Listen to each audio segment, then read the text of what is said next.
Hi guys, tonight we step gently into a quiet exploration of something that has followed humanity since the very beginning. Something you cannot see, but you can feel in the way you pause before making a choice, or the way your mind searches for safety even in a modern, quiet room.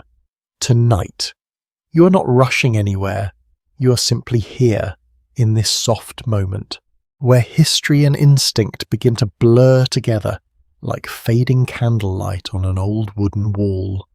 Outside your thoughts, the modern world continues, but in here, it becomes slower, softer, almost distant, like footsteps on snow that are already disappearing. So, before you get comfortable, take a moment to like the video and subscribe, but only if you genuinely enjoy what I do here. And if you are listening from somewhere in the world tonight, you can share your location in the comments, and maybe even the local time where you are, just as a small reminder that you are not alone in this quiet hour. Now, dim the lights. You might already feel it, that gentle heaviness in the air when the day finally lets go of you. And as you settle in, imagine that this is not just a modern night, but a continuation of something far older, long before cities, before written language, before even the idea of clocks. Human beings were already shaped by nights like this, nights where silence meant safety and unfamiliar sounds meant caution. In the deep background of human history, early Homo sapiens lived in small, tightly connected groups, often moving across vast landscapes in search of food and water. There were no permanent homes, only temporary shelters made from wood, stone, and animal hides. Fire was not just comfort, it was protection. It was the boundary between safety and the unknown darkness beyond it. You imagine yourself there now, sitting just beyond the reach of a flickering fire, feeling the cool air on your skin. The smell of smoke drifts gently, clinging to everything, even hair and clothing. The night is filled with small sounds, the rustle of grass, the distant call of an animal, the shifting of people trying to stay close together for warmth. Historians still debate whether early humans experienced the night primarily as fear or familiarity. Some researchers suggest it was mostly anxiety-driven, while others believe it became a familiar rhythm, something predictable and even calming once fire and group living became stable parts of survival. And here is something quietly fascinating. In many prehistoric sites, archaeologists have found evidence that early humans sometimes gathered in very specific circular arrangements around fire pits, almost as if instinctively forming social geometry that still appears in modern human gatherings today. Like people unconsciously choosing circles at campfires or even parties. It is a small detail, but it suggests something deep in the human mind that prefers shared orientation, shared focus, shared warmth. You shift slightly in your seat as you imagine it. There is no electricity here, no screens, only firelight and the human voice, and perhaps, more importantly, the human instinct to stay close.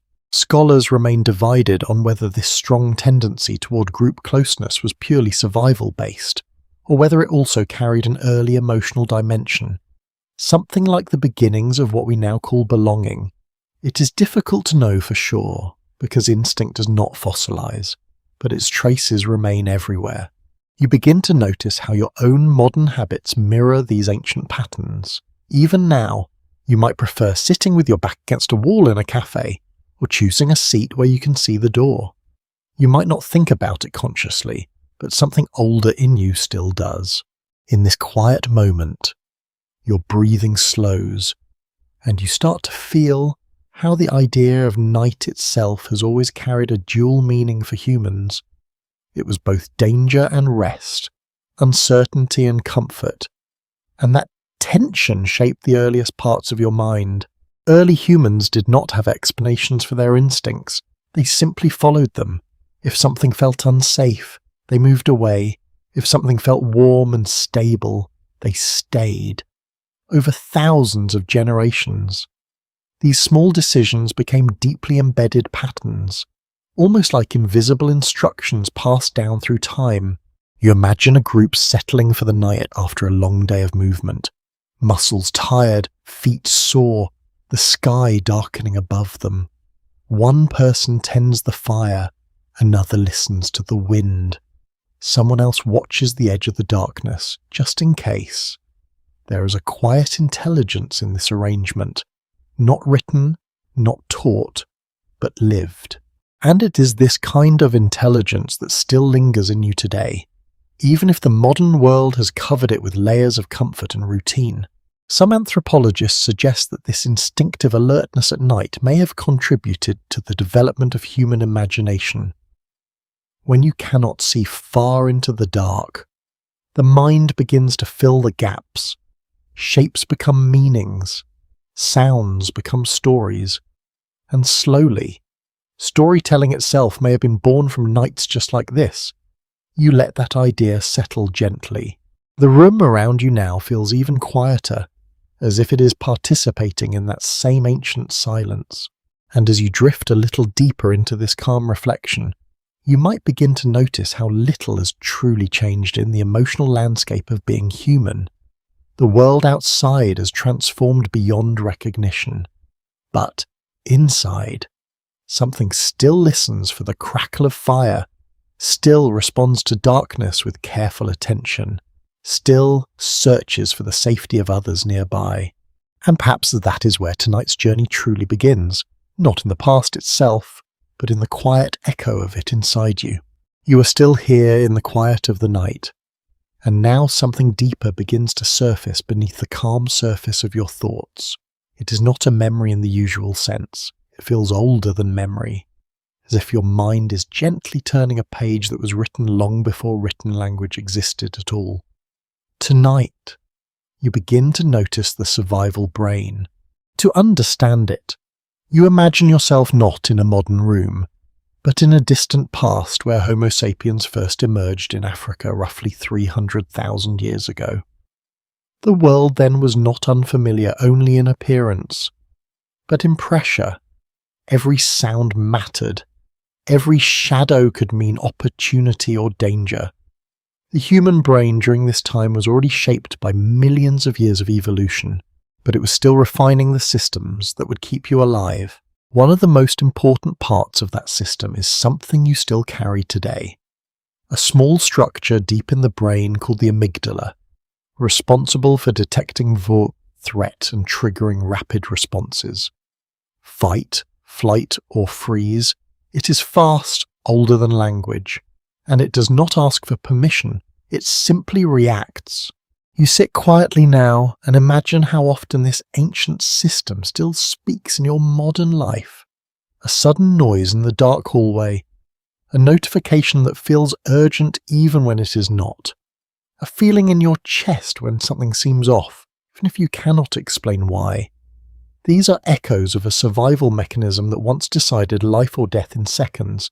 In early human groups, this system was essential. There was no time for analysis when danger appeared. A rustle in tall grass could be a predator. A broken branch could signal movement nearby. The brain learned to prioritize speed over accuracy, and that preference still lingers inside you, even now, when the threats are mostly symbolic rather than physical. Historians still debate whether early human fear responses were primarily hyperactive due to constant environmental danger, or whether they gradually balanced out as social structures became more stable. Some researchers suggest that fear was once so dominant that early humans lived in near-constant alertness, while others disagree and argue that cooperation reduced baseline stress far earlier than previously believed. You picture yourself walking through a prehistoric landscape. The ground is uneven beneath your feet. The air is open and unfiltered. There are no artificial lights, only shifting daylight and shadow. Every step requires attention. Your senses are not just passive, they are fully engaged. And yet, survival was not only about fear, it was also about recognition. The brain did not just detect danger, it also detected familiarity, the face of someone from your group, the rhythm of shared movement, the comfort of voices speaking in known patterns. These signals told your nervous system that you were safe enough to remain. There is something quietly fascinating here. In some archaeological sites, researchers have found ancient skulls with healed injuries, suggesting that individuals survived severe trauma long enough for bone to repair. This implies not only medical care, but social protection. Someone stayed with them, someone fed them. In a world where survival was uncertain, this detail feels surprisingly tender.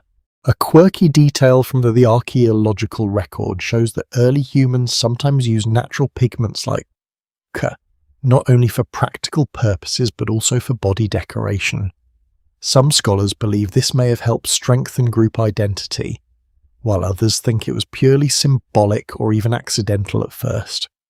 Either way, it suggests that appearance and recognition mattered deeply, even in early communities. You might imagine the subtle emotional effect of seeing a familiar pattern on someone else's skin or face in a world where everything else was unpredictable. Recognition itself becomes safety. As you rest in this thought, your breathing remains steady. The modern room around you begins to feel less separate from that ancient world. After all, the same brain that once scanned open plains for movement is the one now interpreting quiet rooms, dim lights, and distant sounds. Some anthropologists suggest that the survival brain did not evolve as a single system, but rather as layers built on top of each other, each responding to different kinds of environmental pressure. Others argue that the system is more integrated than layered, and that separation between emotional and rational processing is more fluid than traditionally described. You let that idea drift through your mind like slow-moving water. Now you begin to notice something else. The survival brain is not only reactive, it is predictive. It learns patterns. If night always brings cold, the body prepares for cold before it arrives. If silence once meant danger, silence becomes something that must be checked. This predictive nature is why you sometimes feel unease without knowing why. It is your mind scanning possibility based on ancient templates. You imagine early humans settling for the night again. Fire is small but steady. People sit close together. Someone is awake, listening, not because they expect something to happen, but because someone must always be the one who notices first. And even that responsibility becomes part of the rhythm of survival. In modern life, this same system appears in quieter forms. You might double-check a lock without thinking. You might replay a conversation in your head, searching for meaning in tone or expression. These are not flaws in your thinking. They are inherited patterns. Once essential, now repurposed for a very different world. The survival brain does not understand modernity. It only understands patterns, risk, and safety. And so you sit with this understanding now, feeling how deeply ancient your reactions truly are, not as something distant, but as something still alive beneath the surface of everyday awareness. The night remains calm, the room remains still, and yet beneath that stillness, a much older story continues to breathe. You're still in that soft, half-dreaming state, where thoughts move slowly and the boundary between imagination and memory feels almost invisible. Now, gently, your attention shifts toward light. Not modern light, not the sharp glow of screens or bulbs, but something older, softer, flickering, alive in its own quiet way. Firelight. You imagine yourself stepping closer to one of the earliest human gatherings. The air changes immediately. It feels warmer near the center, cooler at the edges, as if the world itself is arranged in circles of safety and shadow around you. Early humans sit in small groups, their bodies relaxed in a way that was not possible before fire became part of daily life. One of the most widely accepted facts in archaeology is that controlled use of fire by early humans dates back at least several 100,000 years, with some evidence suggesting even earlier experimentation by Homo erectus nearly 1 million years ago. This fire was not constant at first. It had to be maintained, protected, carried, shared. It was fragile. and yet it changed everything about human survival. You sit now at the edge of that ancient glow. The heat brushes your skin.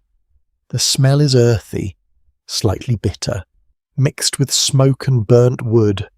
Around the fire, faces become softer, more visible.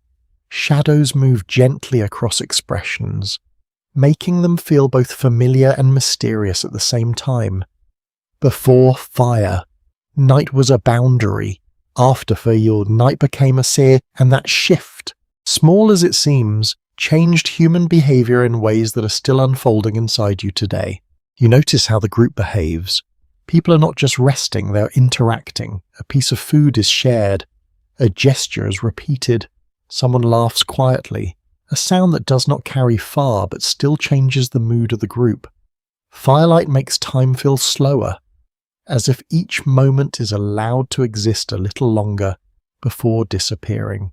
Historians still debate whether fire primarily changed human biology through cooking, allowing for easier digestion and energy efficiency, or whether its greater impact was social, extending waking hours and creating space for communication and bonding. Some researchers suggest the social effects were even more transformative than the dietary ones, while others disagree and emphasize the physical evolutionary benefits. You watch as someone tends the fire, carefully adjusting branches. There's no instruction manual here, only learned behavior passed through observation and repetition. The act itself becomes a quiet responsibility. If the fire dies, the group becomes vulnerable. If it grows too large, it becomes dangerous. Balance is everything. And their balance begins to shape attention itself. You might notice how everyone's awareness naturally turns towards the center. Fire becomes the focal point of the group, not because it demands attention, but because it holds it. This simple arrangement may be one of the earliest forms of shared focus in human history, and in that shared focus, something new begins to emerge, a kind of collective calm. You breathe slowly as you imagine it, slowly. The night outside the fire circle is still vast, still dark, but it no longer feels absolute. The edge of light creates a psychological boundary that tells the brain, here is safety, there is uncertainty, and the brain responds accordingly, relaxing within the circle and heightening awareness beyond it. There is something almost meditative about this arrangement. You're safe enough to relax, but alert enough to remain aware. A balance between tension and rest that modern life still echoes in quiet ways. A lesser-known archaeological detail adds a fascinating layer here. At one prehistoric site in what is now Israel, researchers found evidence of early humans repeatedly bringing specific types of seeds and plant materials back to fire sites. Some of these were not immediately edible in raw form, suggesting that fire may have been used experimentally for processing or softening food long before it became fully understood as a cooking tool. It is a small detail, but it hints at curiosity, not just survival. You imagine someone carefully placing unfamiliar plant matter near the fire, watching how it changes, learning slowly through observation. There is patience in this, a kind of attention that modern life often rushes past. And in this quiet experimentation, human intelligence begins to expand. You sit a little longer with that idea as the fire crackles softly. Sparks rise and disappear into the darkness above. The sound is irregular, but not chaotic. It feels almost like a language you cannot quite understand but still trust. Some anthropologists suggest that firelight may have played a crucial role in the development of storytelling itself. Others argue that storytelling existed before fire, but became far more structured and emotionally powerful around it. Researchers continue to question how much fire shaped cognition versus simply amplifying abilities that were already present. Either way, something changes in the human presence around fire. Faces become more expressive, gestures become more visible, voices become more layered, and memory itself begins to anchor to moments shared in light. You notice how silence is different here too. It is not empty. It is shared. It holds the group together just as much as speech does. In fact, silence around fire feels almost intentional. It's as if it is part of the social structure itself. You lean into that silence now. In this ancient setting, time is not measured by clocks but by cycles.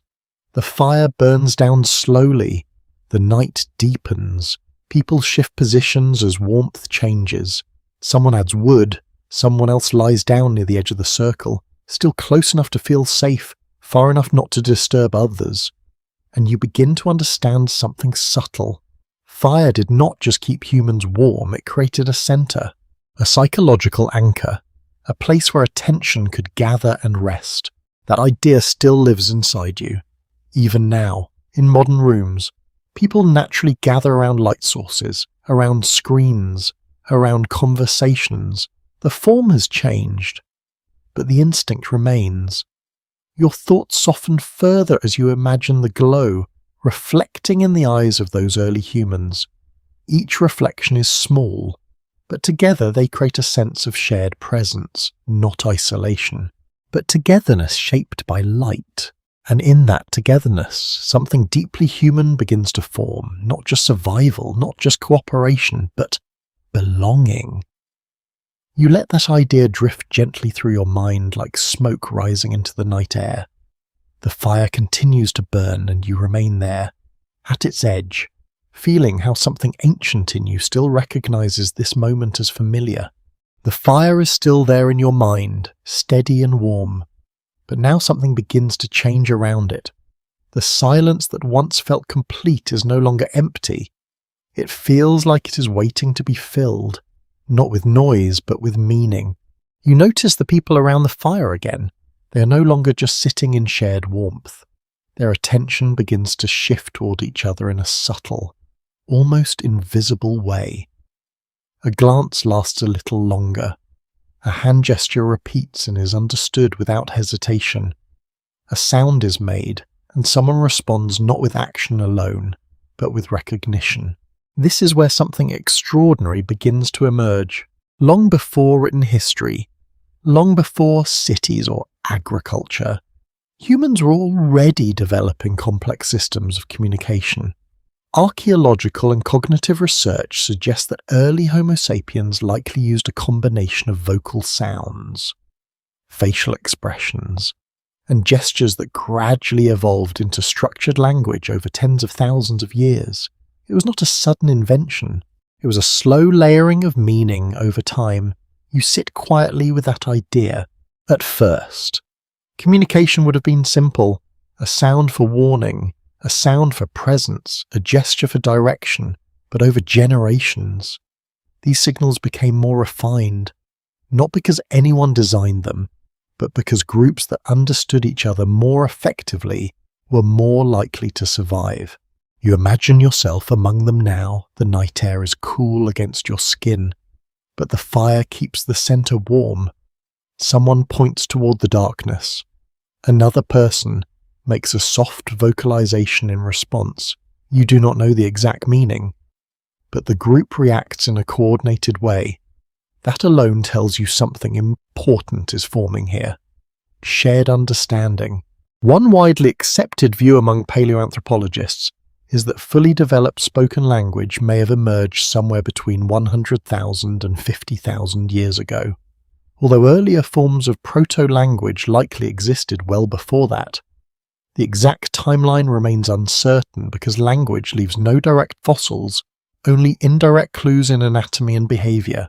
And yet, even without certainty, the trajectory is clear. The human brain was becoming increasingly specialized for symbolic thought. Memory and social coordination, these are the foundations of language as you know it. You notice how different this must have felt compared to silence. Not silence as emptiness, but silence as limitation. Before language became rich and flexible, there would have been gaps in understanding that required patience, repetition, and close attention. Misunderstanding could mean inefficiency. In some cases, it could mean danger, and so communication became survival refined. A small but fascinating detail comes from the study of ancient vocal anatomy. Researchers examining fossilized hyoid bones, a small structure in the throat that supports speech, have found evidence that Neanderthals and early modern humans likely had the physical capability for complex vocalization. This suggests that the capacity for language may not have been exclusive to Homo sapiens, but shared across multiple human lineages in different forms. You let that thought settle.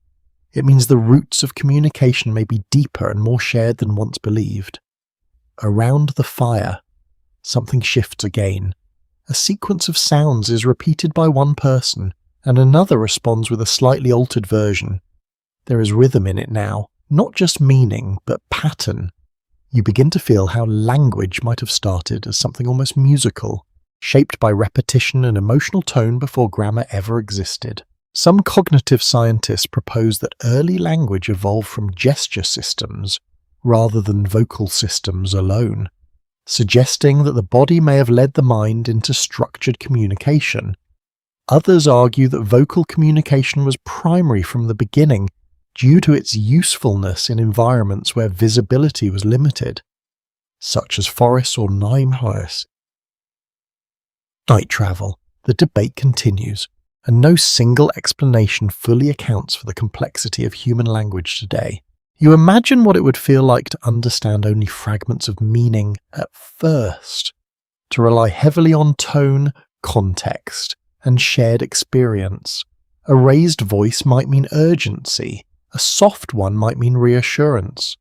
Over time, these emotional cues would begin to attach themselves to specific sounds, slowly forming the scaffolding of words, and somewhere in this process, something deeply human begins to emerge.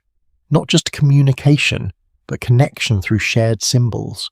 You shift slightly, feeling the weight of that idea, because language does not only describe the world, it shapes how the world is experienced. Once you have a word for something, it becomes easier to notice, remember, and share. A quirky archaeological observation adds an interesting layer here. In several prehistoric sites, researchers have found elongated bone fragments with patterns of notches carved into them. While interpretations vary, some suggest these may have been early counting tools or memory aids, possibly used alongside spoken communication to track resources or events. Others believe they may have had ritual or decorative purposes instead. The ambiguity itself reflects how early human expression often blended function with meaning in ways that are difficult to separate today. You imagine someone holding such an object near the fire, tapping it lightly while speaking in short, rhythmic bursts, the sound of bone against stone, the flicker of firelight, the faces of listeners leaning in slightly closer. Understanding is no longer just individual, it is shared in real time, and this shared understanding changes everything. Groups that could coordinate through communication could hunt more effectively, share resources more fairly, and resolve conflicts with less disruption. But language also introduced new complexities. Misinterpretation became possible in more nuanced ways. Emotion could be transmitted not just through action, but through speech itself. You begin to see how powerful this moment is in human history. It is not a single invention, it is a transformation of awareness. Around you, the fire continues to burn, sparks rise and dissolve into the dark sky, and now, instead of silence filling the space between people, there is a soft, layered presence of sound, not loud, not chaotic, but alive with meaning. You notice how even now, in your modern life, silence rarely feels empty. It feels like waiting for words, like a space where something could be said at any moment. That expectation itself is ancient. Language has not just been learned, it has been inherited across countless generations, refined and reshaped, but never truly separate from its origins in small fires and shared nights. And as you sit with that understanding, the world around you feels slightly different. Not louder, just more connected. as if even the quiet is still speaking. The firelight begins to soften again in your mind, and with it, the sounds of early voices fade into a quieter rhythm. Now your attention shifts away from speech itself and towards something even more subtle, something that does not speak at all, but still communicates with remarkable clarity. You notice the walls of the cave. You are no longer sitting only at the fire's edge. Instead, you step deeper into a dim, sheltered space where the air is cooler and heavier, carrying the faint scent of minerals and damp stone. The firelight from outside does not fully reach here, so another kind of illumination appears. Torches, carefully carried inside, cast uneven shadows across rock's surfaces, and there, on those surfaces, you begin to see markings. Across many regions of Europe and parts of Africa, archaeological discoveries have revealed prehistoric cave paintings dating back tens of thousands of years. Some of the most famous examples, such as those found in Lascaux in France or Altamira in Spain, depict animals, handprints, and abstract symbols. These are widely considered some of the earliest known forms of human visual expression. You stand still, imagining the moment they were created. A figure steps forward in the dim light, holding a pigment made from crushed minerals mixed with fat or water. The hand moves slowly across the stone, not randomly, but with intention. A bison begins to appear, its shape following the natural curves of the cave wall, as if the rock itself suggested the form. The process is quiet, careful, almost meditative. You might assume at first that these images were simply decorative, but many researchers suggest they may have carried deeper meaning. Some propose they were connected to hunting rituals. Others believe they served as storytelling tools, while alternative interpretations argue they could represent symbolic or spiritual experiences. There is no single consensus, and the debate continues among archaeologists and anthropologists today. But what is certain is that these markings mattered enough for people to return to these spaces repeatedly over generations. You trace your eyes across the imagined wall. Handprints appear next to animal figures, some positive, some negative, created by blowing pigment around a hand placed against the rock. It feels personal, almost like a signature left in a place where identity and environment merge. A lesser-known detail from archaeological research is that some cave paintings are located in extremely difficult-to-access chambers, requiring crawling, climbing, or moving through narrow passages deep underground. This suggests that their creation was not casual. It required effort, planning, and possibly group participation under challenging conditions. You imagine the quiet echo of footsteps in those narrow spaces, the flicker of firelight reflecting off stone, the sense that the deeper you go, the further you move away from everyday life and into something more symbolic. And yet, even in this darkness, there is communication, not through sound, but through form. Some scholars suggest that these cave images may have functioned as early narrative systems, allowing humans to store and transmit information visually across time. Others propose they were expressions of altered states of consciousness, possibly linked to trance, ritual, or sensory deprivation in deep cave environments. No single interpretation fully explains the complexity, and the mystery remains open. You step closer in your imagination and notice patterns forming, repeated shapes, overlapping figures, motion implied through positioning, even without language. There is structure here, a kind of visual grammar that does not rely on words, and you begin to realize something important. Communication was never limited to sound, it was always broader than that. Around the cave entrance, you imagine people gathering again after leaving these deeper chambers. They return to the fire, bringing with them the impressions of what they have seen. Someone gestures toward the images they created or observed. Others respond with recognition, curiosity, or quiet reflection. The cave becomes a kind of shared memory space, a place where experience is not only lived, but recorded in a physical form that others can return to. Modern archaeology has shown that pigment used in these paintings often came from sources located some distance away, meaning early humans may have travelled specifically to collect materials for artistic or symbolic use. This suggests intention beyond immediate survival needs, a willingness to invest energy in expression itself, and that changes how you see them.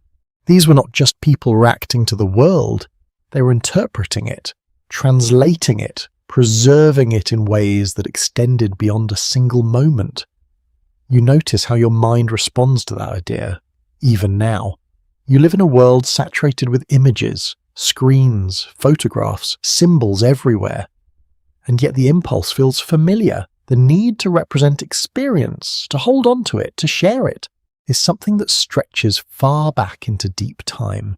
Some researchers argue that cave art may have played a role in strengthening group identity, creating shared symbols that helped unify dispersed communities.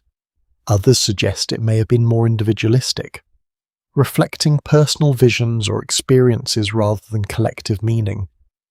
The truth may lie somewhere in between. You let that uncertainty remain open, like a quiet space in the cave itself. The fire outside still flickers in your imagination, but here inside the cave, time feels different, slower, heavier. Each mark on the wall seems to hold its own stillness, as if it is waiting to be seen again in another moment, by another pair of eyes. And as you stand in that imagined space, you realize something gently unsettling and beautiful at the same time.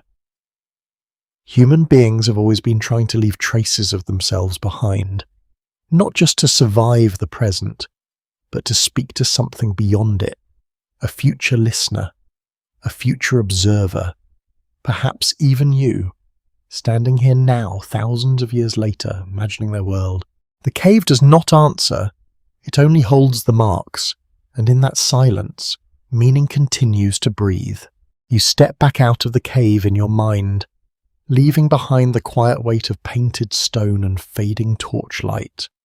The air changes again, becomes open, cooler, and filled with movement. The world is no longer contained within walls. It stretches outward in all directions, uneven and vast. Now you are among people again, but something has shifted in how they exist together. You begin to notice structure forming in the social world.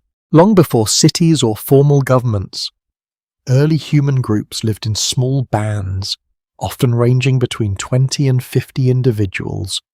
This is supported by anthropological studies of hunter-gatherer societies, as well as genetic and archaeological evidence suggesting that small group sizes were more sustainable in environments without agriculture.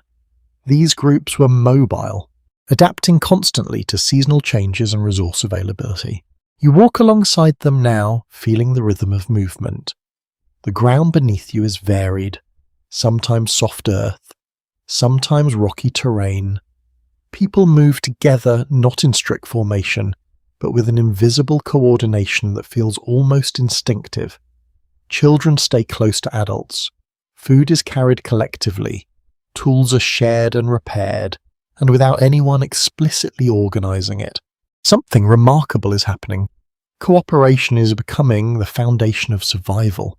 You might think of cooperation as a modern idea, something taught in schools or structured through institutions. But here, it is older than that. It is biological and behavioral at once. Groups that shared resources, protected each other, and coordinated movement were more likely to endure environmental challenges over thousands of generations. These patterns became deeply embedded in human psychology. Historians and anthropologists continue to debate the extent to which early human cooperation was driven by kinship versus reciprocal altruism. Some argue that family ties were the primary driver of group cohesion, while others suggest that non-related individuals frequently formed strong cooperative bonds through repeated interaction and mutual benefit. You watch as a task is completed without formal instruction. Someone gathers edible plants, another prepares tools, a third watches the surroundings. There is no single leader directing every action. Instead, Leadership seems to shift depending on need, expertise, and situation. This fluid structure feels almost modern in a strange way. You might even recognize echoes of it in how informal groups form today, where roles often emerge naturally rather than being assigned. A lesser-known archaeological insight adds texture here. At some prehistoric sites, evidence of tool-making shows that certain individuals may have specialized in particular skills, such as flint knapping or hide preparation. This suggests that even in small groups, early forms of specialization were beginning to emerge, long before formal economies existed. You imagine the sound of stone being carefully shaped, the sharp tap, the controlled pressure, the patience required. These were not random acts. They were learned skills passed through observation and repetition, likely within close social relationships. And in that learning process, something important is happening. Knowledge is no longer just individual, it is shared, refined, and preserved across people. You notice how attention is distributed within the group. Some people focus on the immediate environment, others focus on memory, recalling paths, resources, or past experiences. Someone else may be responsible for emotional awareness, noticing tension or calm within the group. These roles are not formally named, but they exist nonetheless. Some researchers suggest that early human cognition was shaped as much by social demands as by environmental ones. The need to understand others, predict behavior, and maintain group harmony may have been one of the strongest drivers of cognitive evolution. Others argue that environmental pressures were primary, with social complexity emerging as a secondary effect. The discussion continues, and both perspectives hold weight. You continue walking in this imagined landscape, noticing how silence is used differently here. It is not absence, it is coordination. When the group moves, silence can signal attention. When they stop, silence can signal rest or caution. Communication exists not only in sound, but in timing and shared awareness. A quiet but fascinating detail emerges from ethnographic studies of modern hunter-gatherer societies. In some groups, decision-making is deliberately decentralized, and open disagreement is often tolerated or even encouraged until consensus naturally forms. While modern contexts differ significantly, these observations offer potential insights into how flexible early human social structures may have been. You pause with that thought, because it suggests something important. Stability did not always come from hierarchy. It may have come from adaptability, and adaptability requires trust. Trust that others will act in predictable ways. Trust that shared effort will be reciprocated. Trust that the group itself is worth maintaining even when individual needs vary. These are not abstract ideas. They are lived experiences that shape survival long before language could define them. You begin to see how deeply social instincts are intertwined with survival instincts. To be separated from the group in this environment is not just inconvenient, it is dangerous. Isolation reduces access to protection, knowledge, and shared resources, and so belonging becomes more than emotional comfort, it becomes biological necessity around you. The group settles briefly. Some rest, others continue small tasks. Children move between adults, learning through observation. There is no formal education system, but learning is constant and immersive. You might notice how much of human development still mirrors this pattern today.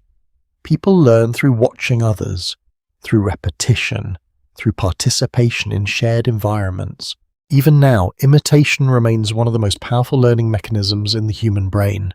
Some anthropologists argue that this extended period of social learning is one of the defining features of Homo sapiens, allowing knowledge to accumulate across generations in ways not seen in other species. Others suggest that similar patterns may exist in varying degrees among other highly social animals. Though not with the same complexity or scale, you let that idea settle gently. The landscape around you begins to soften again. The group continues moving, but your focus shifts inward. You start to notice how familiar this sense of belonging feels, even in imagination. The quiet coordination, the shared awareness, the subtle reading of others. It is not distant from you, it is part of you.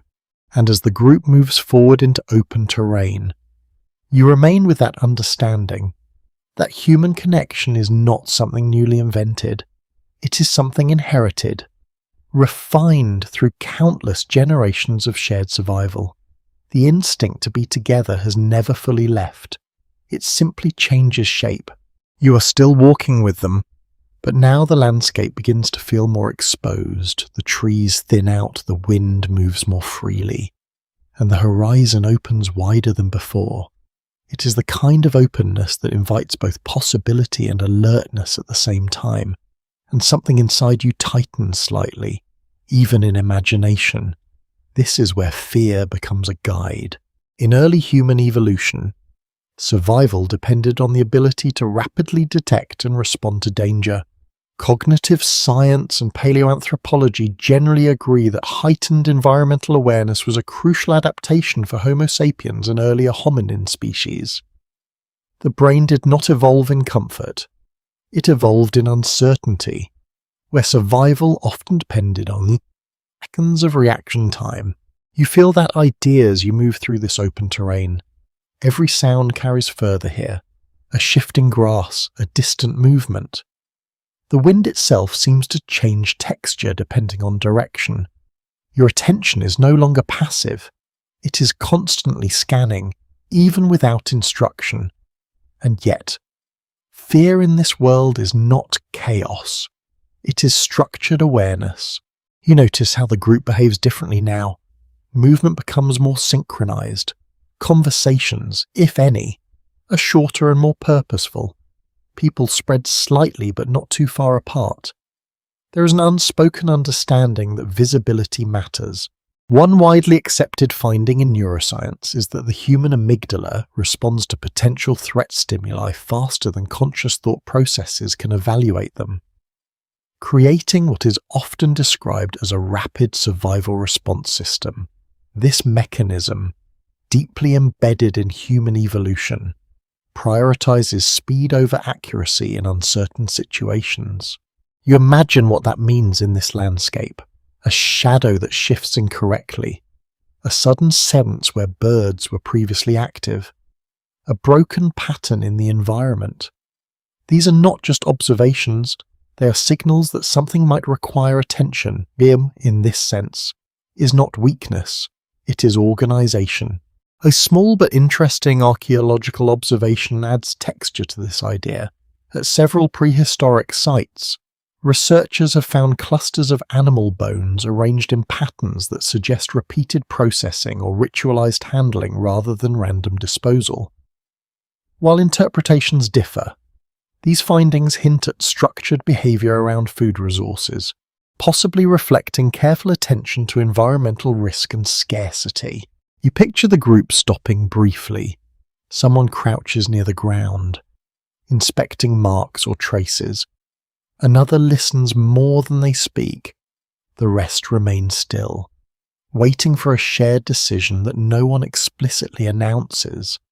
And here is where something subtle emerges. Fear does not isolate individuals, it aligns them.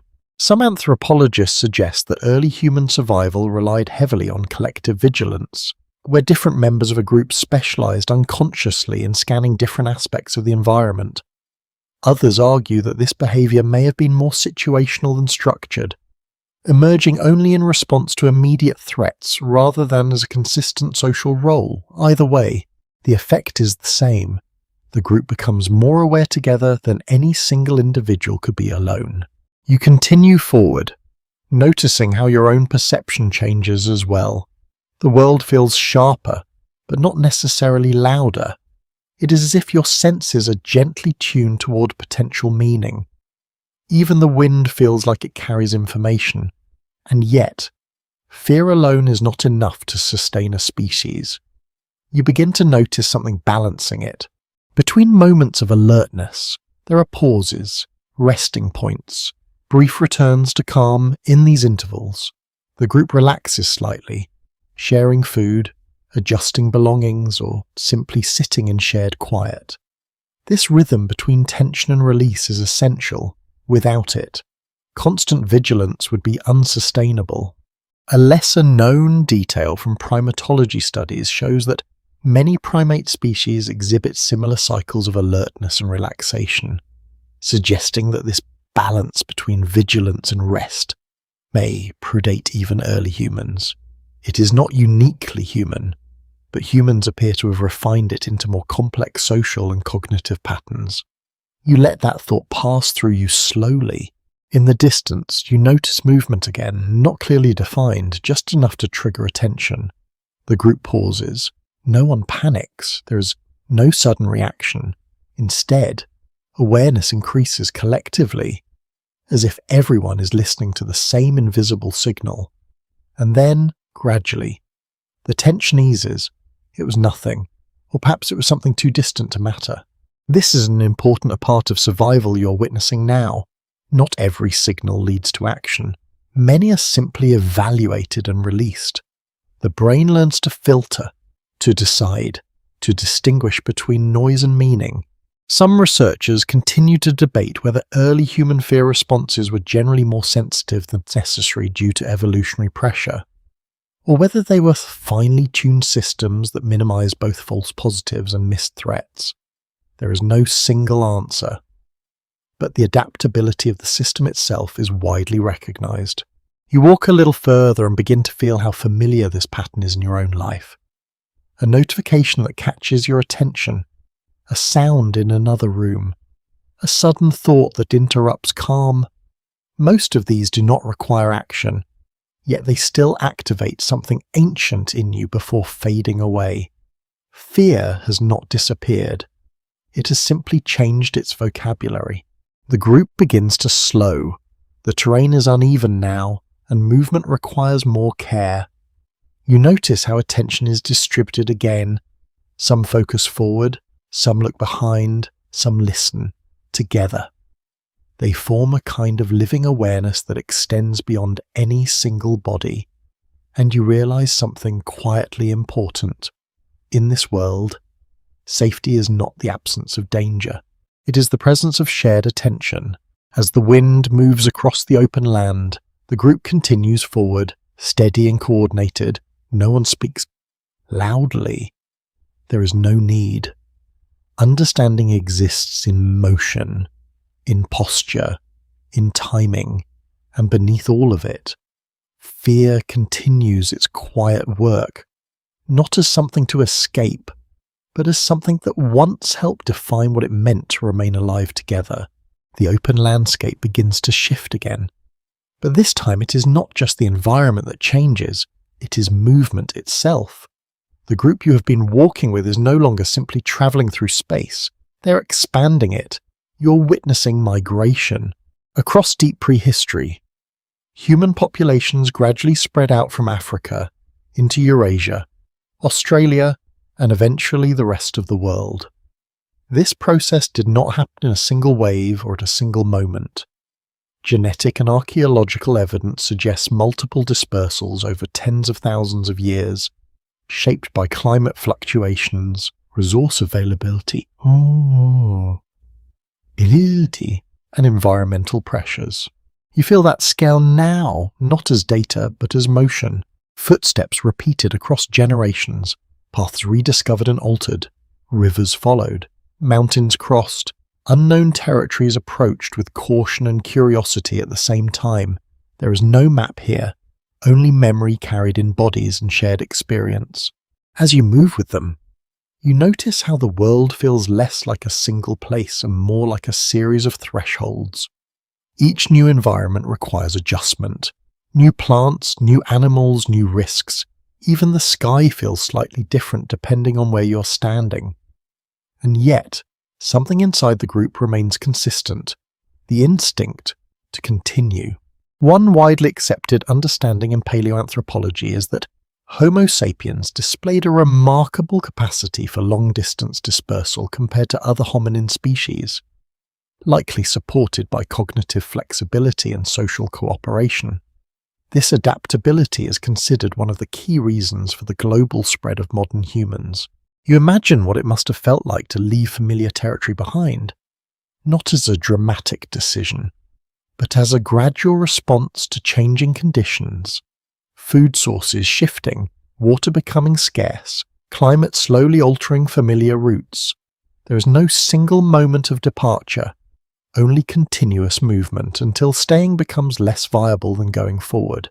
As you walk, you notice how knowledge travels with the group, not written, not stored externally, it lives in people.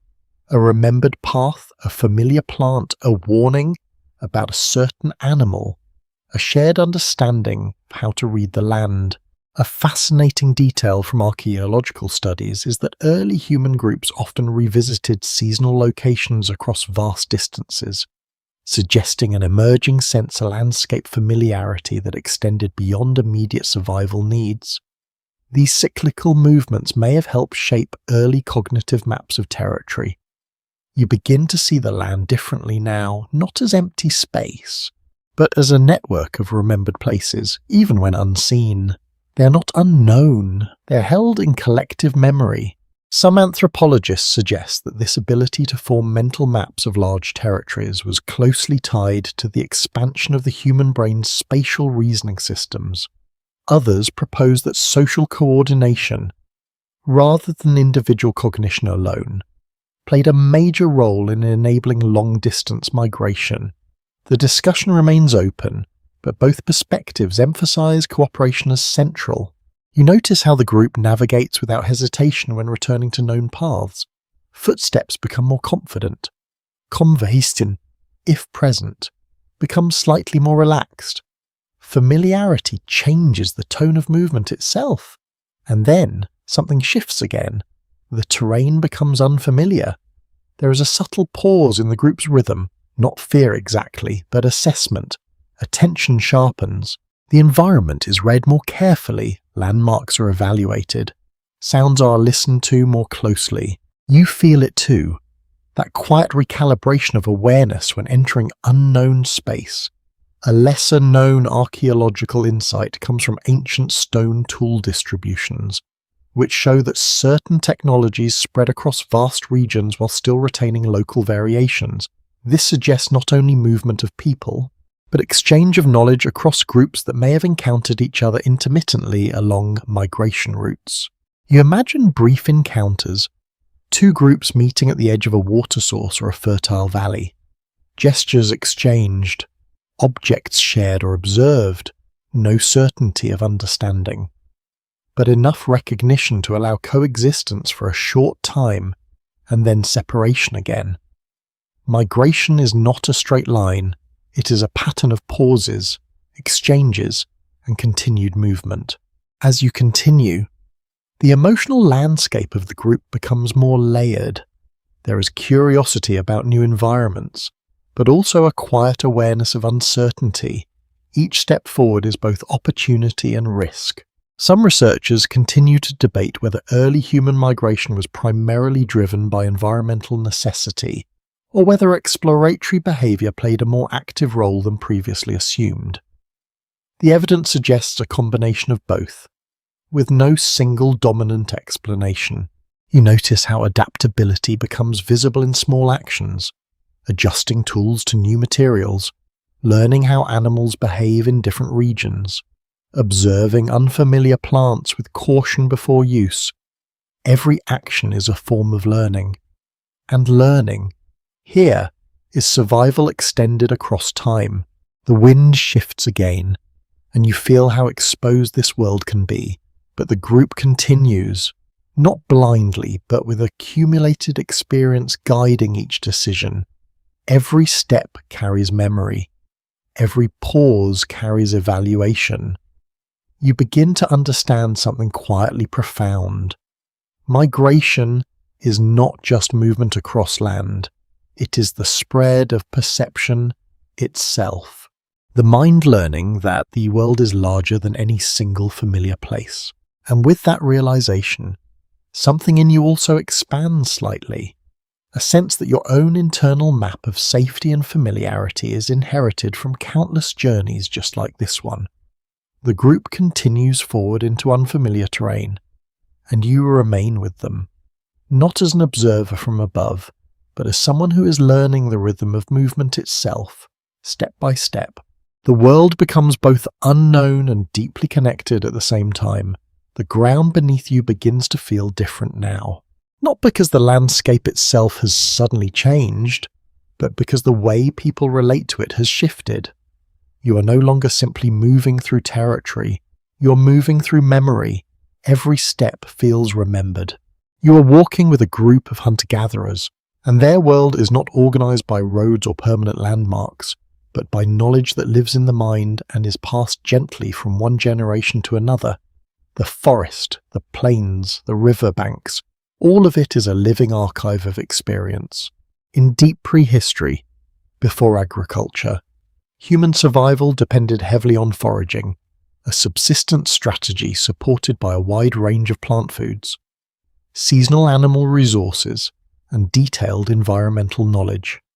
Archaeological and ethnographic evidence suggests that these groups developed highly sophisticated ecological awareness, often outperforming modern assumptions about simple living. You begin to see what that means in practice. A person bends slightly near the ground and pauses. Nothing obvious appears to you at first. Just plants, soil, movement of insects. But for them, this is a map. The tilt of a leaf, the colour of a stem, the spacing of growth patterns. All of it speaks in a language that has no written form but carries precise meaning. They reach down and gather something small, not randomly, but with confidence shaped by repetition and shared teaching.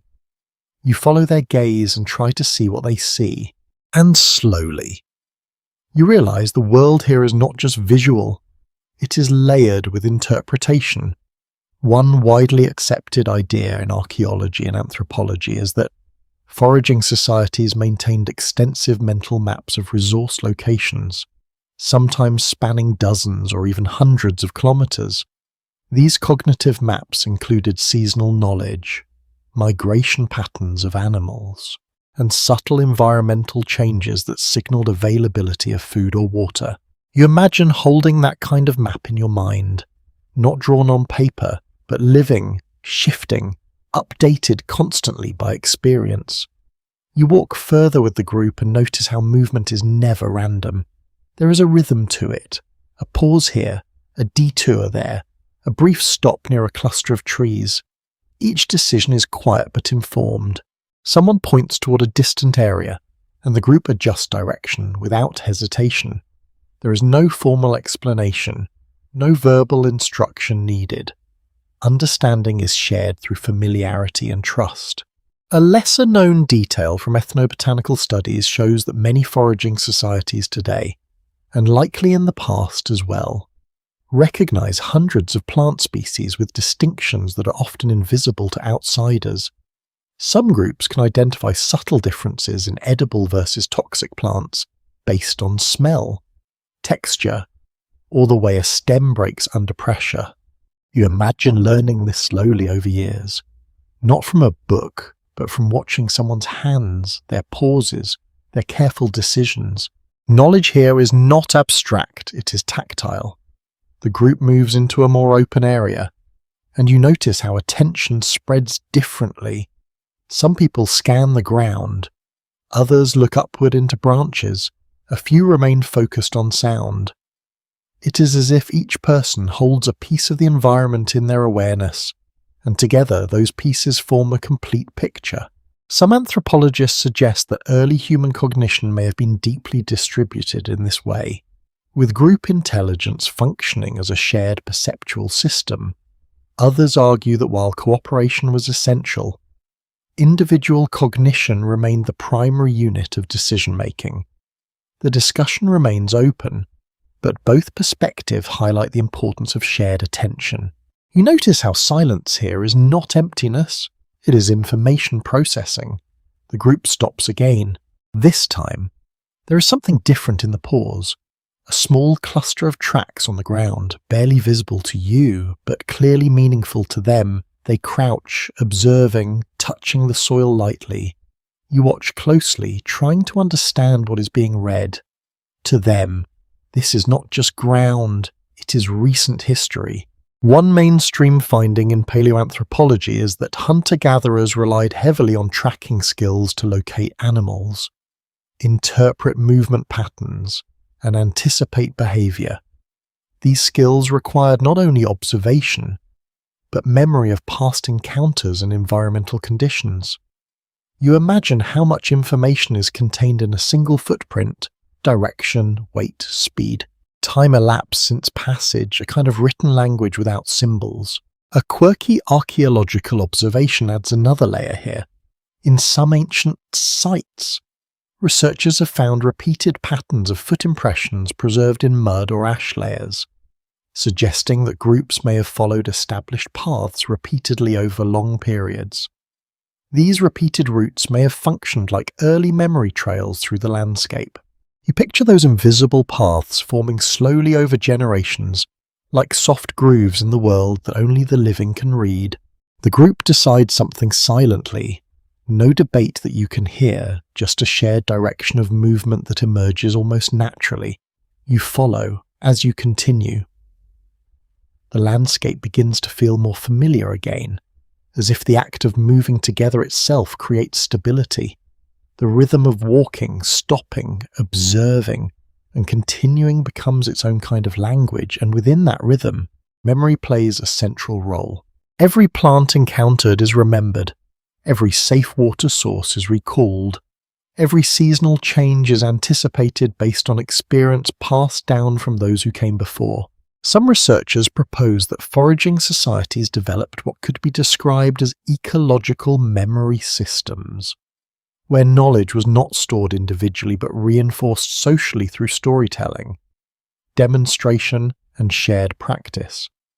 Others suggest that individual expertise was more dominant, with group learning serving mainly as reinforcement rather than foundation.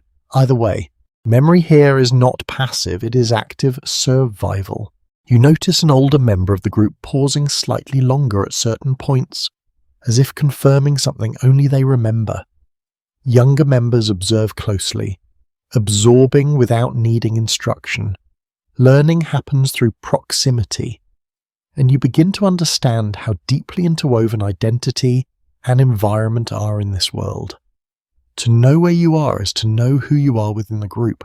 As the group moves, you start to feel a quiet continuity stretching backward in time.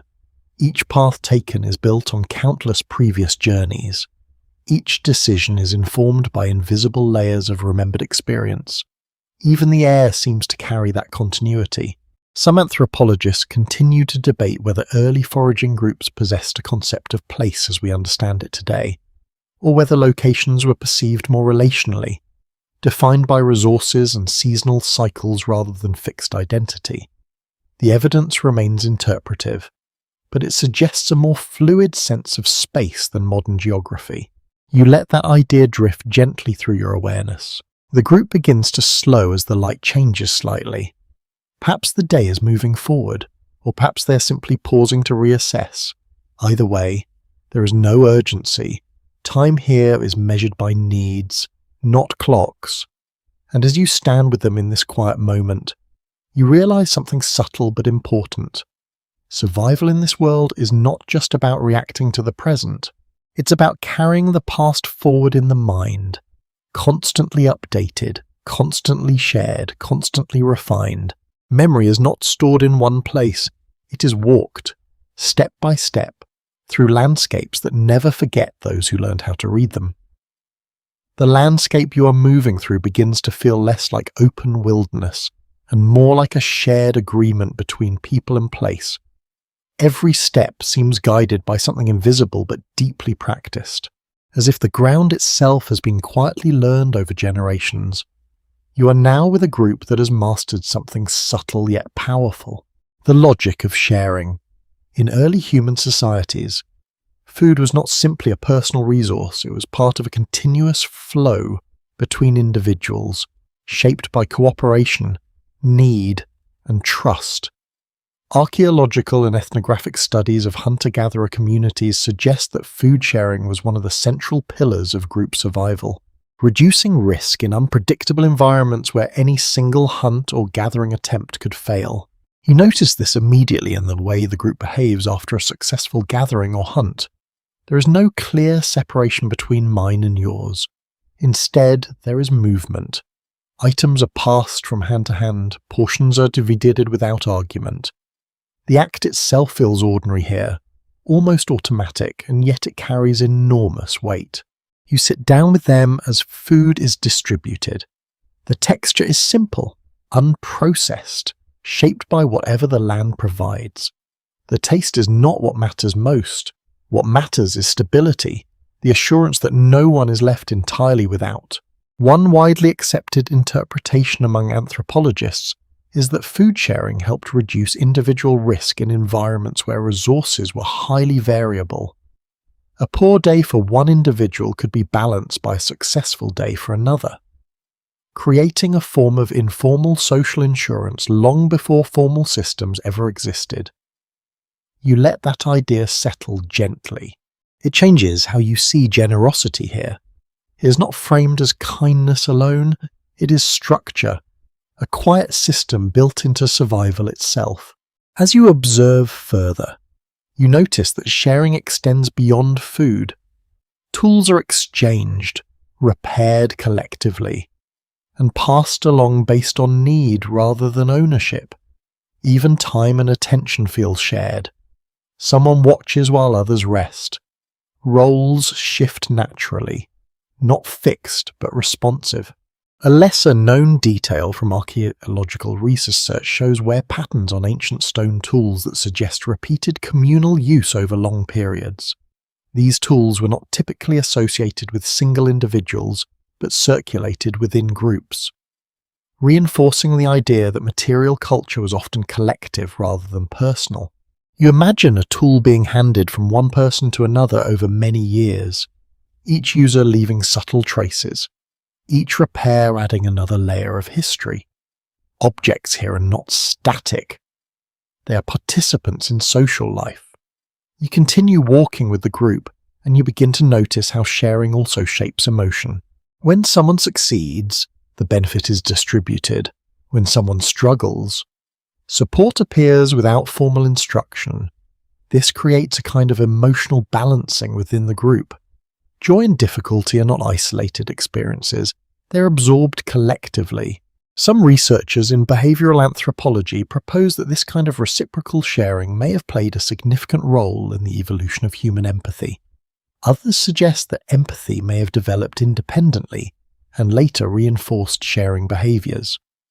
The relationship between emotion and cooperation remains an active area of study. You watch as a small interaction unfolds. One person offers food to another without hesitation. The recipient accepts with a simple gesture.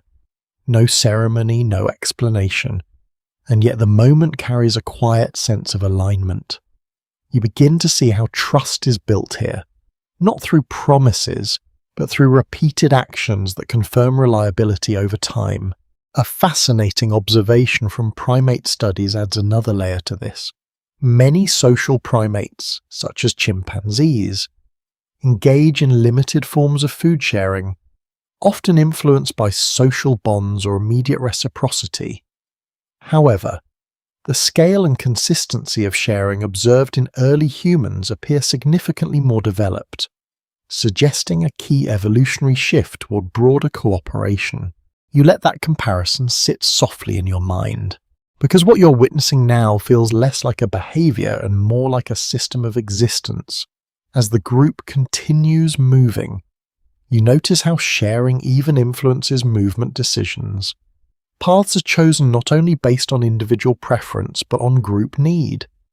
If one area offers more resources, the group adjusts.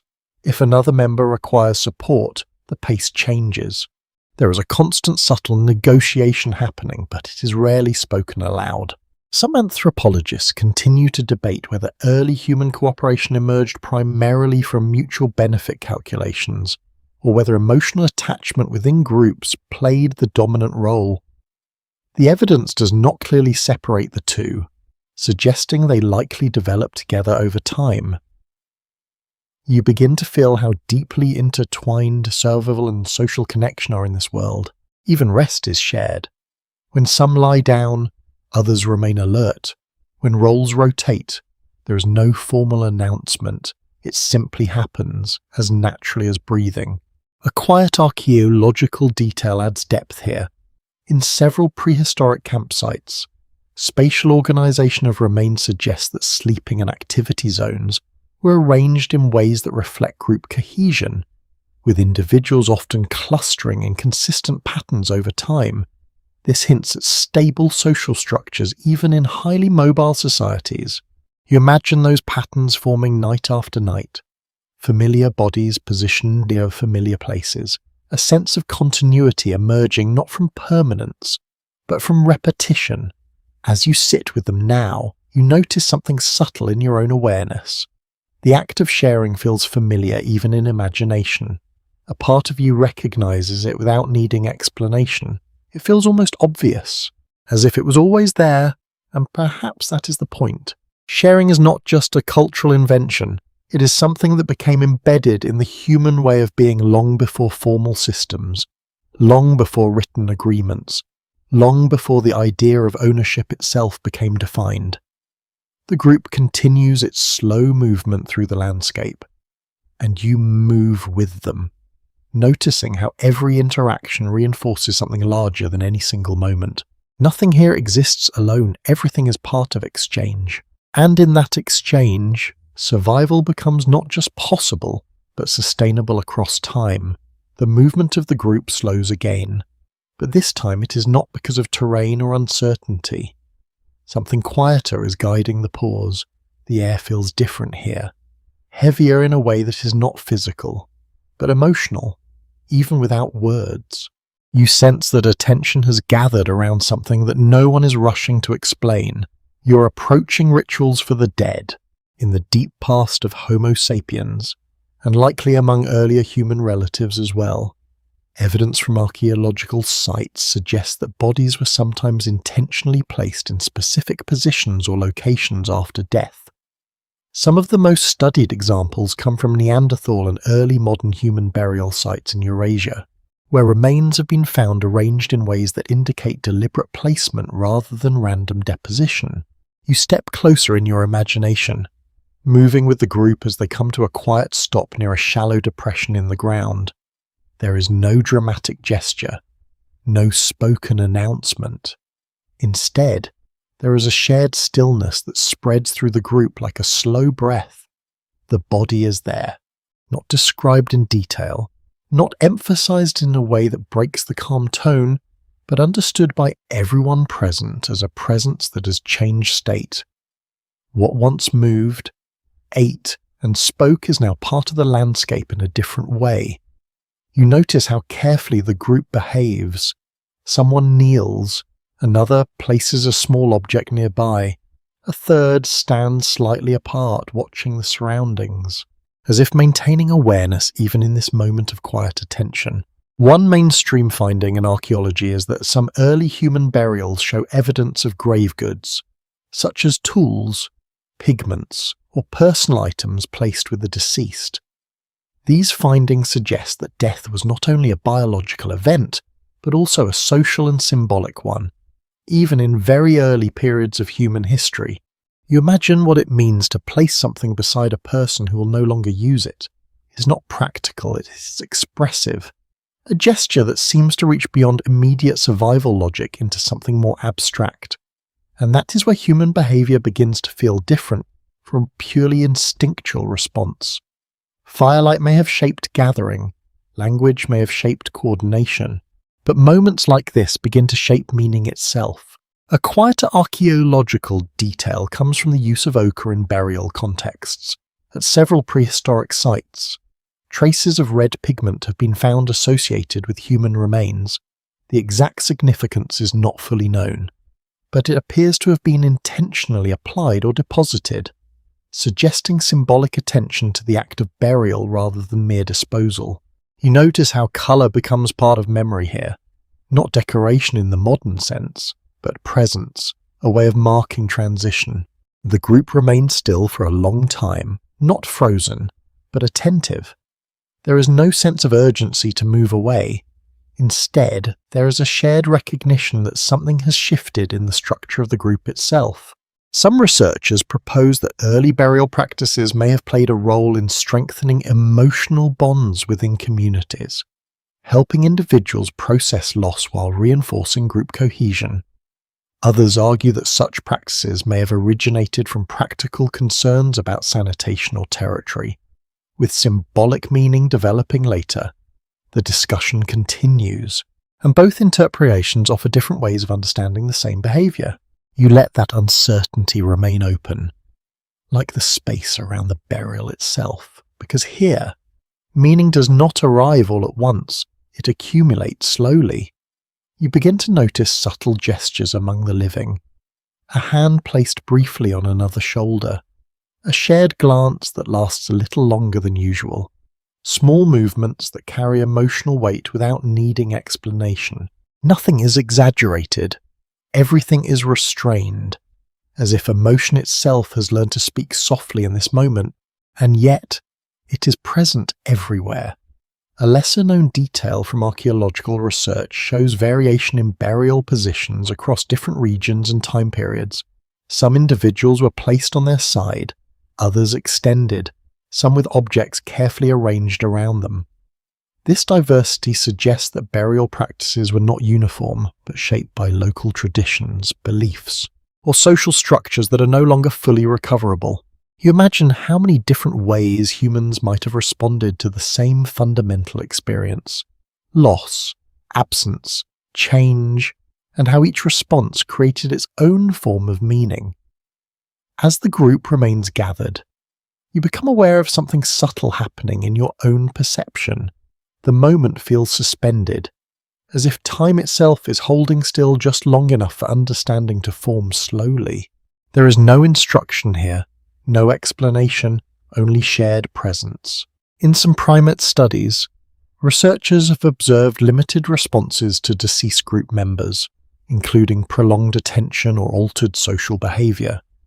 However, the complexity and persistence of burial practices in early humans appear to exceed anything documented in other species, suggesting a unique expansion of emotional and symbolic capacity.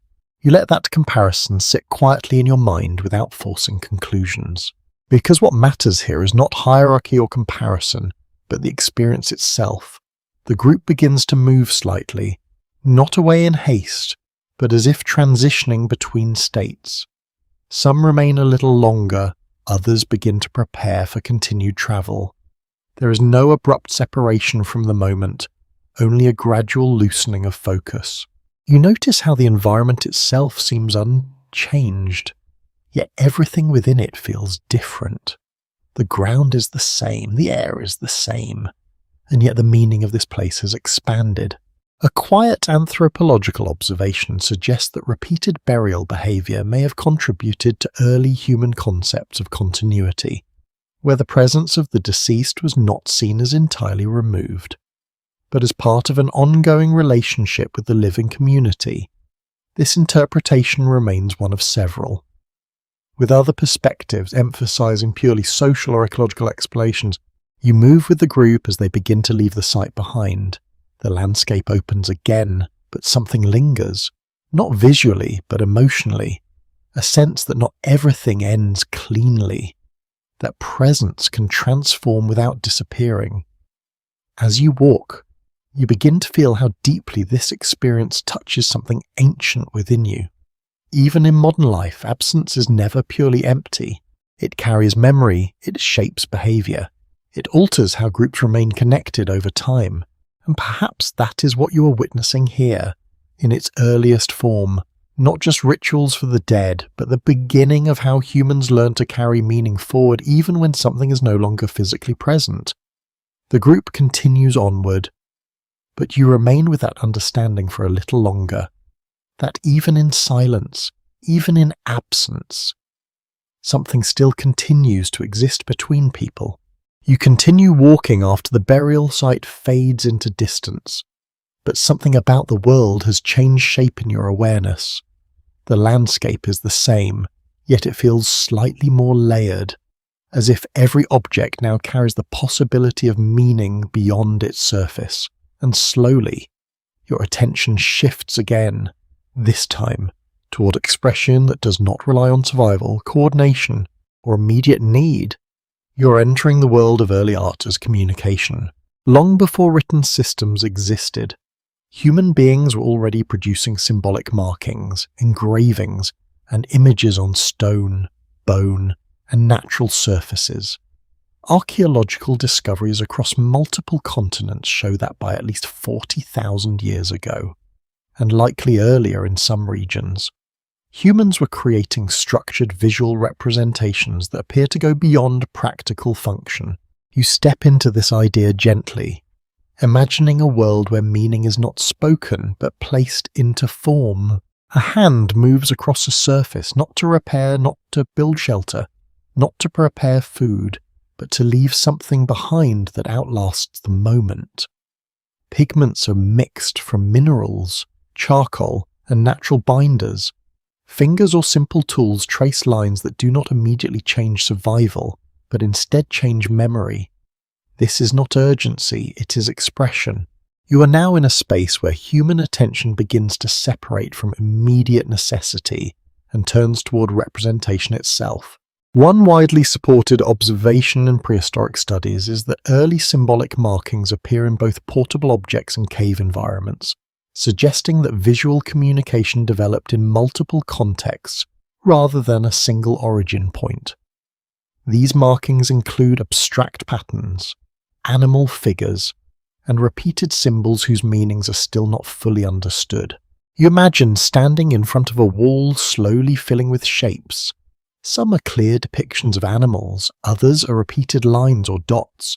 Some appear deliberate, others more fluid, almost like movement captured in still form. And you begin to feel how different this is from simple survival behavior. Because here, something is being communicated across time, not just across space. A quiet but fascinating detail from excavation work in various prehistoric sites shows that some engraved objects were carried over long distances before being deposited or discarded. This suggests that these items were not merely functional tools, but objects with significance that persisted beyond their immediate use.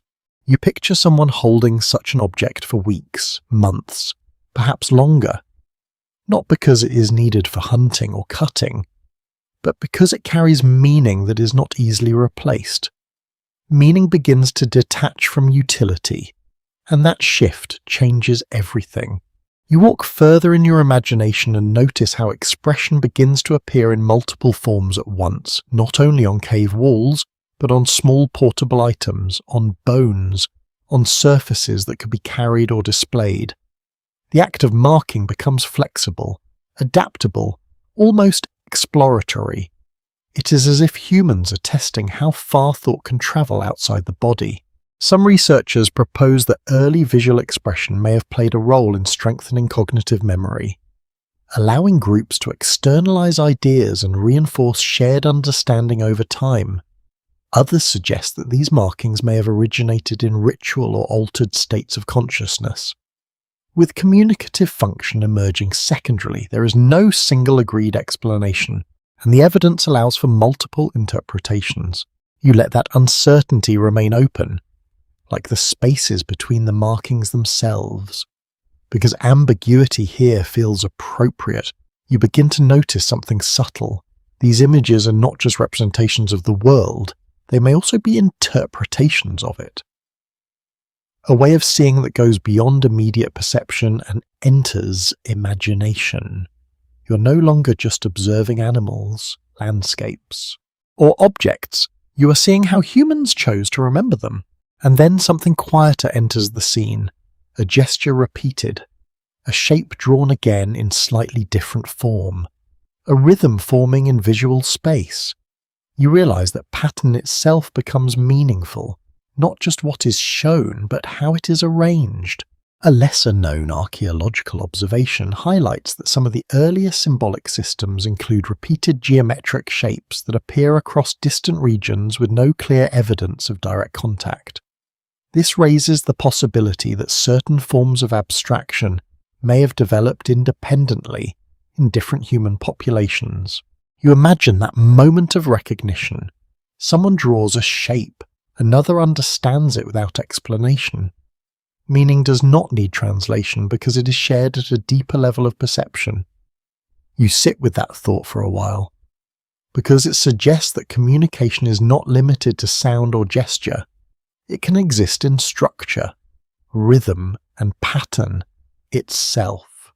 The world around you feels quieter again, as if giving space for this realization to settle. And then, gently, your awareness expands further. You notice how early images often emphasize animals more than human figures. Large herbivores, predators, creatures that shaped daily survival. These depictions are not random decoration. They reflect attention, importance, and perhaps reverence. One mainstream interpretation in archaeological research is that animal imagery may have been closely tied to ecological awareness and subsistence practices, while also carrying symbolic or ritual meaning depending on cultural context. Different regions and time periods show variation in emphasis and style, suggesting diverse functions rather than a single universal purpose. You imagine these animals appearing not only in the landscape but in memory, in stories, in shared attention around fires or gatherings, and through repetition, they become part of collective understanding. A small but intriguing detail from cave studies is that some images are located in acoustically resonant chambers, where sound echoes in distinctive ways. This has led some researchers to consider whether sound and image were intentionally combined in certain environments. While others argue that placement may have been coincidental or based on accessibility rather than acoustics, you picture someone standing in such a space, voice echoing softly, image glowing in firelight. The boundary between sound and sight blending together in a way that feels almost immersive. It is not theatre yet. But it is not only survival either. It is something in between. And that in-between space is where imagination begins to take root. You start to feel how deeply this affects the human mind. To represent something is to separate it slightly from the immediate reality. To hold it in another form, to return to it later, to share it with someone who was not present at the original moment. This creates continuity beyond experience. Some anthropologists continue to explore whether symbolic art should be seen primarily as communication. Ritual practice, or cognitive development, with no consensus fully capturing its complexity. The ongoing discussion reflects how difficult it is to assign a single function to behaviours that likely carried multiple meanings at once. You let that complexity remain unresolved, because it feels honest to the world you are moving through. The group you are imagining is no longer visible, but their presence remains in traces, in markings, in forms left behind. And as you move through this mental landscape, you begin to feel how much of human experience depends on what is preserved outside the body. Not just tools, not just shelter, but meaning itself. And in that realization, something softens in your awareness, as if the world has quietly learned how to remember itself. The images fade slowly from your awareness, but they do not disappear. They linger in the mind like faint impressions left after waking from a dream, still visible if you do not look directly at them. And as you move forward again, the world begins to change in a way that is both subtle and irreversible. You are approaching a turning point in human history, the shift from foraging to farming. For most of human existence, people lived by following the rhythms of wild environments, but between roughly 12,000 and 10,000 years ago, in several regions of the world, human groups began to experiment with cultivating plants and managing animals. This process, known as the Neolithic transition, unfolded gradually rather than suddenly, reshaping how humans related to land, time, and each other. You step into this moment carefully, as if the ground itself is becoming more structured beneath your feet. The landscape is no longer only something you move through, it is something you begin to shape. You notice small clearings where plants grow in more organized clusters. Paths appear more defined, used repeatedly rather than discovered anew each time. The sense of constant movement begins to soften, replaced by a quieter kind of stability. And with that stability comes something unexpected. Change in the human mind. You imagine a group observing plants over time, noticing that certain seeds, when placed in soil and tended, produce predictable growth. This observation, repeated across generations, gradually leads to intentional cultivation. Early forms of agriculture likely began with a mix of experimentation and observation, rather than a single discovery moment. One widely accepted interpretation in archaeology is that domestication of plants and animals occurred independently in multiple regions, including the Fertile Crescent, parts of East Asia, Mesoamerica, and the Andes. Each region followed its own path, shaped by local environments and available species. You can almost feel the difference in pace, where earlier life followed movement. This new pattern begins to follow cycles: planting, waiting, harvesting, returning. Time becomes something that can be anticipated rather than only responded to. You sit within this emerging rhythm and notice how attention itself begins to shift. Instead of constantly scanning distant horizons, people now focus more closely on immediate surroundings. Soil quality, weather patterns, growth stages, subtle changes in plants over days and weeks. A lesser-known archaeological detail reveals that early domesticated grains show physical changes over time, such as increased seed size and reduced natural dispersal mechanisms. These changes reflect selective harvesting practices. Even before formal understanding of genetics existed, you imagine someone choosing the best seeds without knowing why it matters in the long term, only that it works. A quiet accumulation of choices shaping future landscapes. And slowly, the idea of ownership begins to emerge, not immediately as property in the modern sense, but as repeated familiarity with specific areas of land, places that are tended, areas that are revisited, resources that are expected to return. This creates new kinds of social structure. You notice that groups begin to spend longer periods in one location. Temporary shelters start to become more durable, storage becomes more important, surplus appears for the first time in a meaningful way, and surplus changes everything. Because once there is more than immediate need, there is something that must be managed, shared, protected, or stored. Some researchers propose that the development of agriculture led to increased population density and more complex social hierarchies, while others emphasize that farming may have initially reduced overall nutritional variety and increased labor demands. The transformation is understood as both enabling and challenging, rather than purely progressive. You feel both sides of that shift at once. Stability brings comfort, but also new constraints.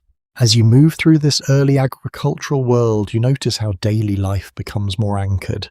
Movement is no longer constant. It becomes seasonal or purposeful rather than continuous. This creates space for different kinds of activity, but also reduces the flexibility that once defined earlier ways of living. A small but fascinating detail from archaeological sites shows early storage pits lined with clay or stone, designed to preserve grains and protect them from moisture or pests. These structures represent one of the earliest forms of long-term planning in human history. You imagine the quiet satisfaction of opening stored food months after harvest, knowing it was preserved through careful effort, but also the tension of dependence.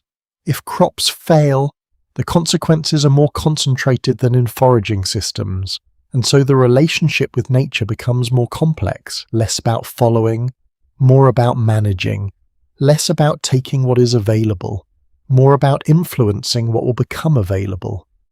You begin to sense how this changes human perception of time.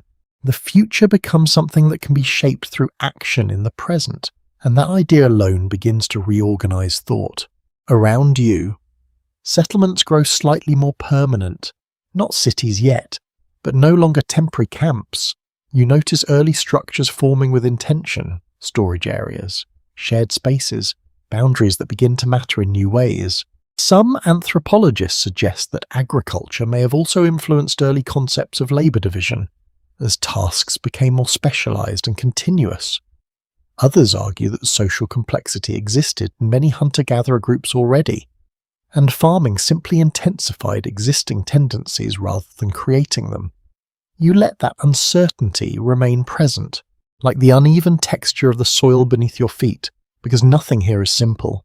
Even now, in this early stage, you can feel both opportunity and tension coexisting. More food stability, more population growth, more structured living, but also increased labour, dependence on weather, and emerging differences in access to resources. You watch as people tend fields together, their movements coordinated but repetitive. There is a rhythm here, but it is different from the rhythm of walking or hunting. It is slower, more cyclical, more demanding in its consistency, and yet, within it, something new is forming, a sense of place that lasts beyond a single season. A lesser-known insight from archaeological studies is that early farming communities often maintained nearby wild resources alongside cultivated crops, suggesting that the transition to agriculture was not a complete replacement of older practices, but a blending of strategies over long periods. You see this blending clearly in your mind now. Wild and managed, movement and settlement, old instincts and new demands coexisting in the same space, eh? And as you stand within this transition, you begin to understand that nothing about it is sudden. It is layered, gradual, and deeply human. Change here does not replace the past. It builds on it. And in that accumulation, a new kind of life quietly begins to take shape. The fields you were just walking through begin to soften at the edges of your awareness, as if the land itself is slowly changing its purpose again. The rhythm of planting and harvesting is still present in your mind, but now something new starts to appear within it. Stillness that lasts longer than a season. You notice that movement is no longer the defining feature of life here. Instead, certain places begin to hold people in a more lasting way. Shelters are rebuilt in the same locations. Paths are walked so often that they begin to press into the earth permanently over a time. What once shifted with necessity begins to settle into continuity. This is how the earliest permanent settlements begin to form. Archaeological evidence from sites such as Jericho and Çatalhöyük shows that some of the earliest known villages were occupied for extended periods, sometimes across many generations. These settlements reveal structures made from mud brick or packed earth, arranged closely together, suggesting a growing sense of shared space and long-term habitation. You walk into this emerging world gently, noticing how different it feels to remain in one place for longer stretches of time. The air carries familiarity now, not just seasonal familiarity, but something deeper. The sense that people know not only each other, but the ground beneath them in a repeated and lived way. You observe how homes are placed close together, walls are shared in some cases. Movement between spaces feels intentional but not restricted. There is a softness in the way life clusters here, as if survival has begun to spread outward from individual groups into a more collective environment.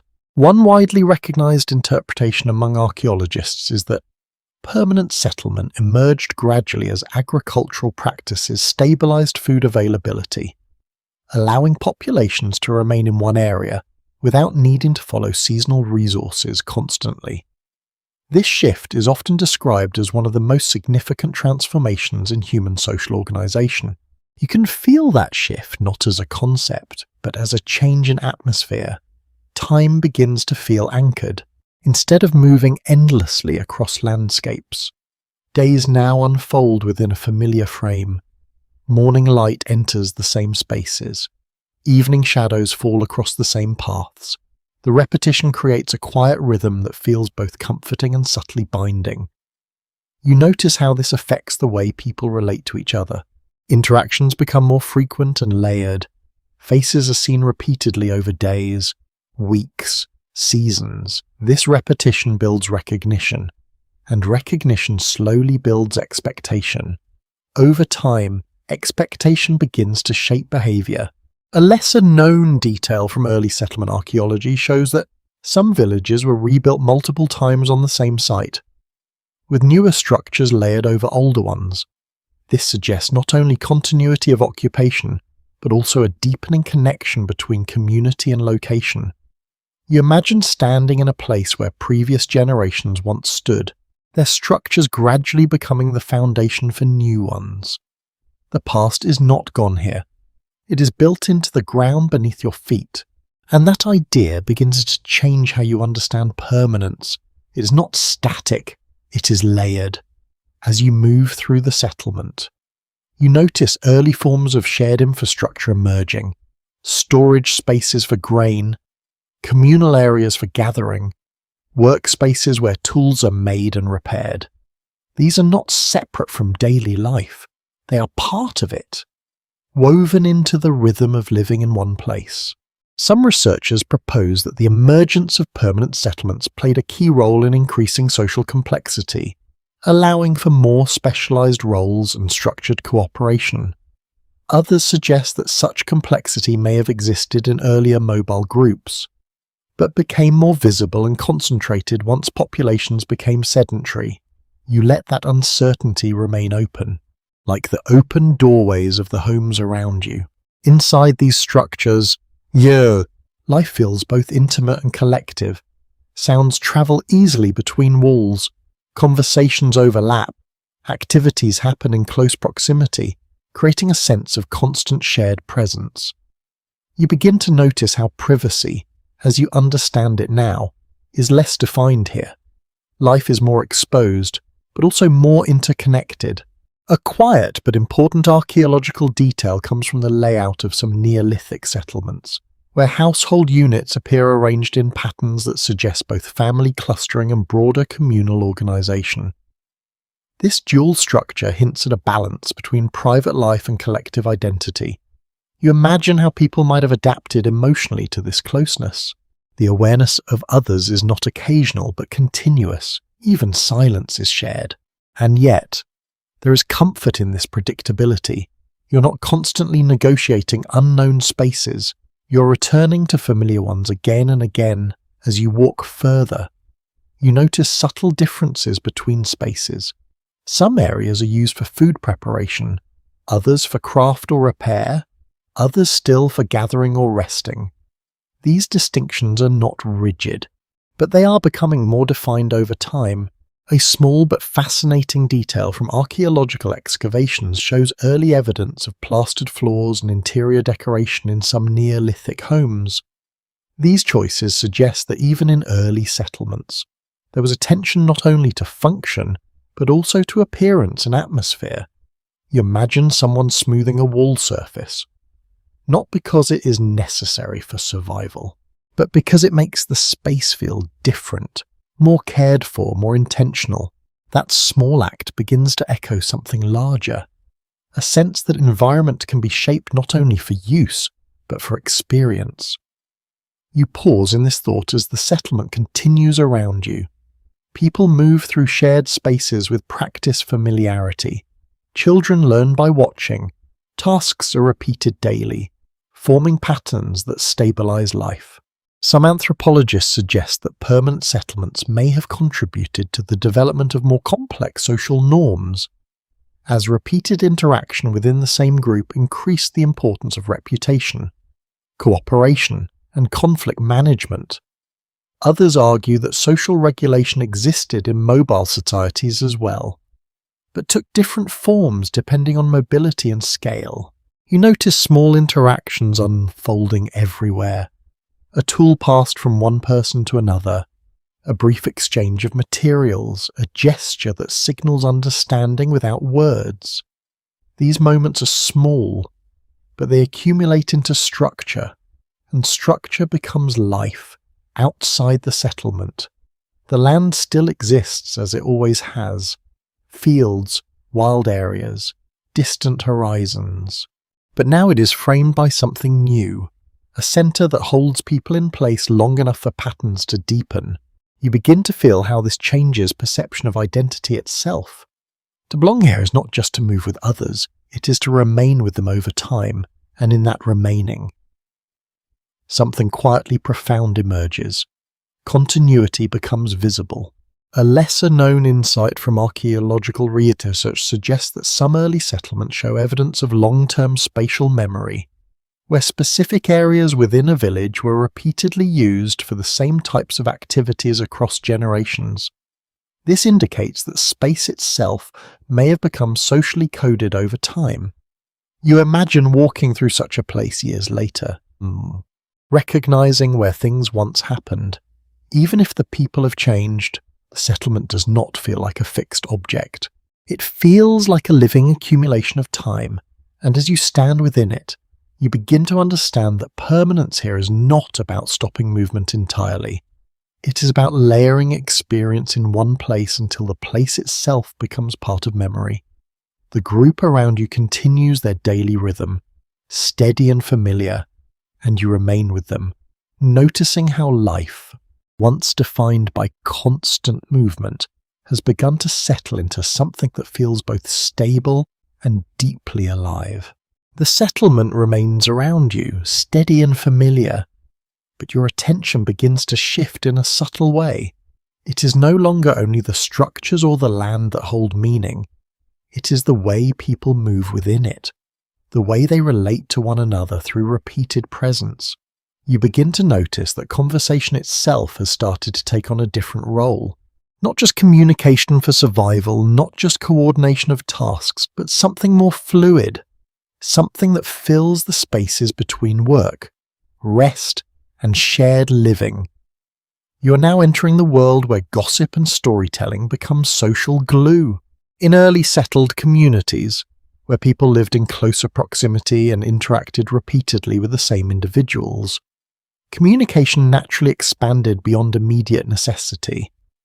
Anthropological studies of both ancient and modern small-scale societies suggest that informal conversation played a crucial role in maintaining social cohesion, sharing information, and reinforcing group norms. You sit within this environment and notice how voices move through space differently now. Conversations are not always directed toward immediate action. Some are about events that happened earlier in the day. Others reference people who are not present. Some simply explore ideas, possibilities, or interpretations of shared experiences. And in this flow of speech, something important is happening. Information is being shaped socially. A widely observed finding in behavioral anthropology is that human beings tend to exchange social information at high frequency, even in small communities, often focusing on relationships, behaviors, and reputational cues. This pattern is believed to play a role in maintaining group stability and coordination.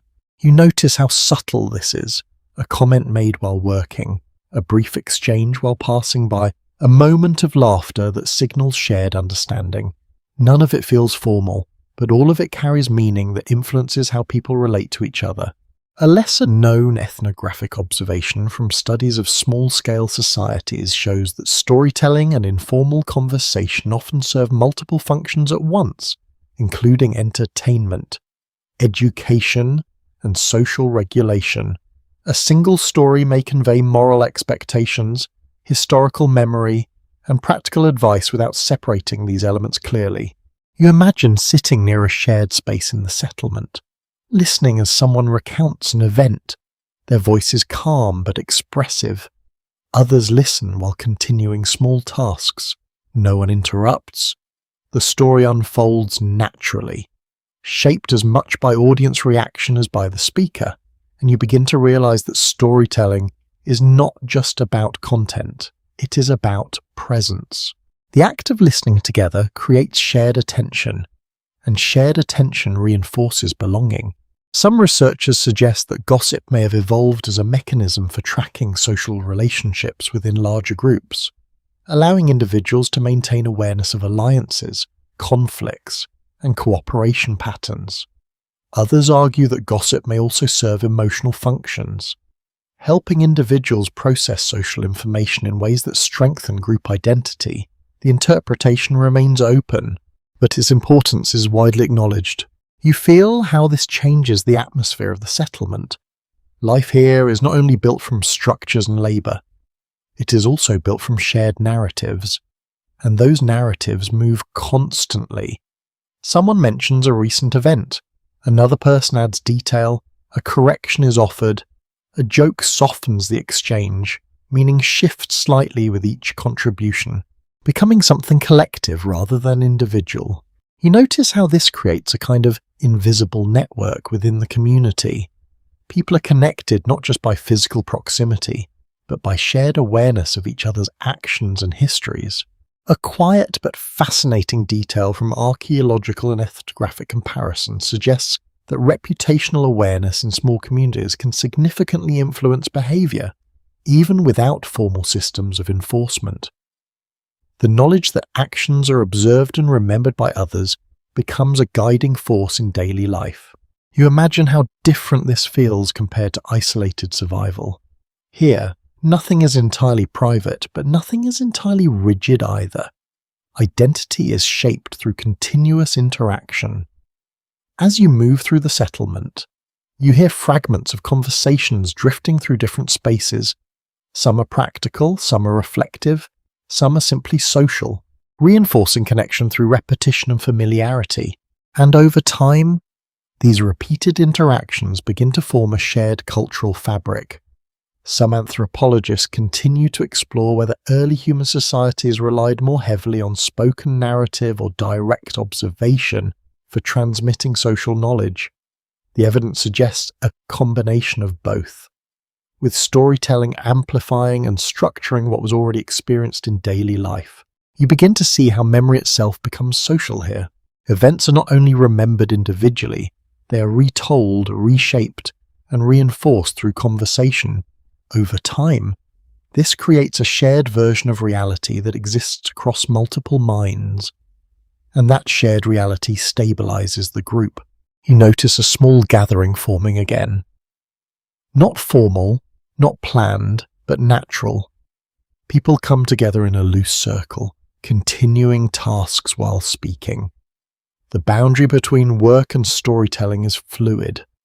One blends into the other without clear separation. A lesser-known archaeological interpretation of early settlement layouts to suggest that open communal spaces may have functioned not only for practical activities but also as areas where information exchange naturally concentrated. These spaces would have supported both labour and social interaction simultaneously. You imagine how this constant flow of communication shapes perception. Everyone is aware, to some degree, of what is happening within the group, not in detail but in outline, enough to maintain social alignment, and this alignment becomes a form of stability. You pause with that idea, because it suggests that truth here is not fixed in isolation. It is maintained collectively through repetition, confirmation, and shared attention. The settlement continues its steady rhythm around you. People move, speak, pause, and return to conversation again. Nothing feels rushed. Everything feels embedded in continuity.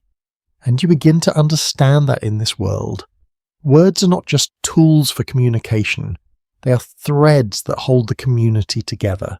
The voices from the settlement begin to soften behind you, not because they disappear, but because your attention is being drawn inward again.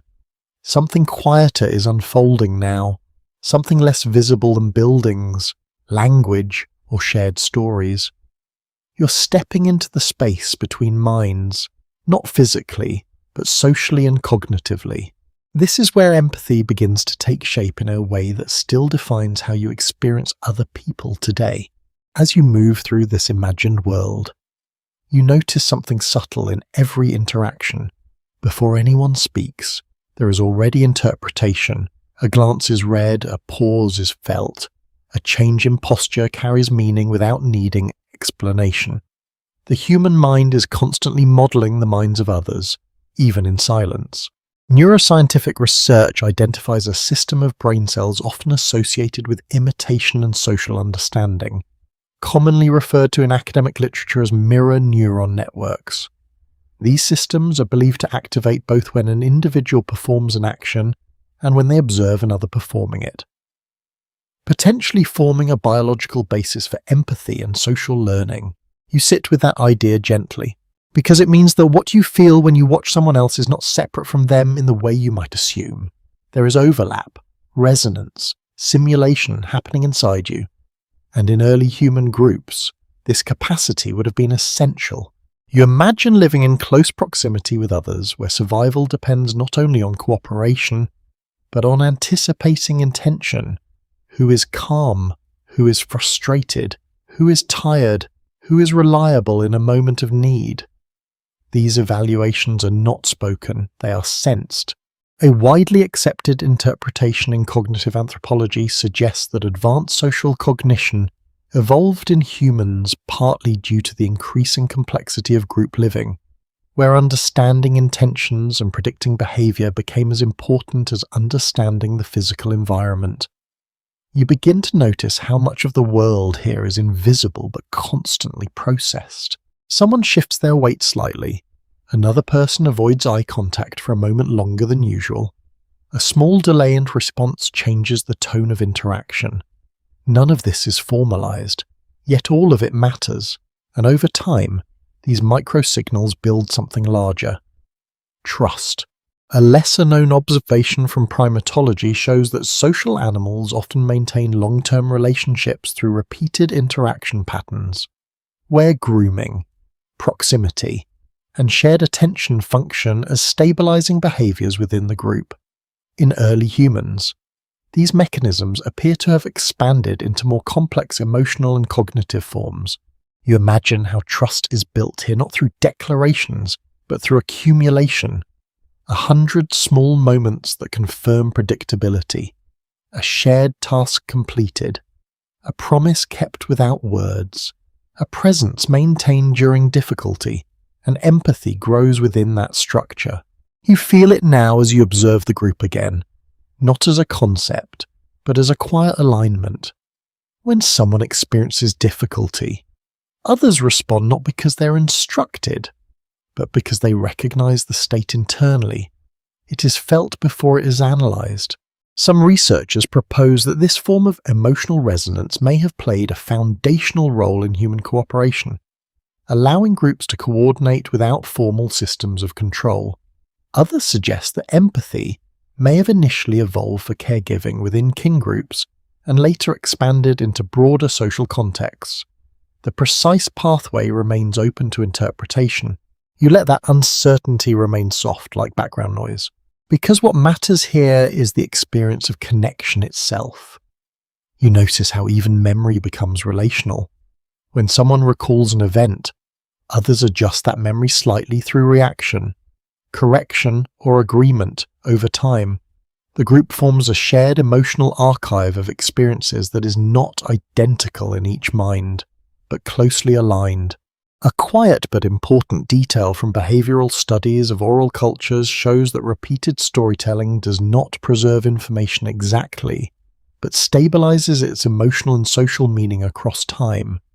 Facts may shift, but the relational structure often remains consistent. You imagine how stories evolve in this environment, not as fixed records, but as living patterns shaped by attention and response. And within those patterns, identity begins to form not just individually, but collectively. You are not only you here, you're also how others perceive you, respond to you, and remember you. The self becomes partially distributed across social awareness. Some anthropologists continue to explore whether early human cognition was fundamentally more collective than modern cognition, with group awareness playing a larger role in decision-making and identity formation than it does in contemporary societies. Others argue that individual cognition has always remained central, with social input serving as reinforcement rather than foundation. The discussion remains active, reflecting the complexity of interpreting behavior from limited evidence. You move through this idea slowly, as if it needs space to settle, because it changes how you understand presence. Even now, in your modern life, much of what you feel about yourself is shaped by imagined perspectives of others, reactions anticipated, judgments inferred, approval or disapproval felt before it is expressed. You are experiencing a continuation of something very old, and here, in this early world, it's simply more visible. A small but fascinating ethnographic comparison notes that in many small-scale societies, social harmony is maintained not through formal enforcement, but through continuous awareness of others' perceptions. This creates a dynamic where behavior is constantly adjusted in real time based on subtle social feedback. You notice how this creates balance without rigidity. People are not fixed roles. They are responsive patterns within a shared field of awareness, and that field is always active. As you stand quietly with the group, you begin to feel how deeply interwoven minds are in this environment. Not merged, not identical, but constantly reflecting, adjusting, resonating. Empathy is not an occasional act here. It is the background condition of being together. And as you remain in that awareness, the boundary between self and others feels slightly more transparent than before, as if thought itself is part of a larger, shared space that has always been quietly present. The shared awareness of others slowly begins to fade into the background as the landscape around you opens once again. Not into wilderness, not into settlement, but into movement between worlds. You are now following pathways that no longer belong to a single group. These are early trade routes, long before formal economies or markets existed. Human groups began exchanging materials, tools, pigments, shells, and other valued objects across distances that could not be covered in a single journey. Archaeological findings from multiple regions show that certain materials, such as obsidian or marine shells, were transported far from their original sources, indicating sustained patterns of exchange between distant communities. You walk along this invisible network and begin to feel how different it is from everything before. Here, interaction is not based on familiarity alone. It extends beyond the known group. It reaches outward into uncertainty. You approach a meeting point.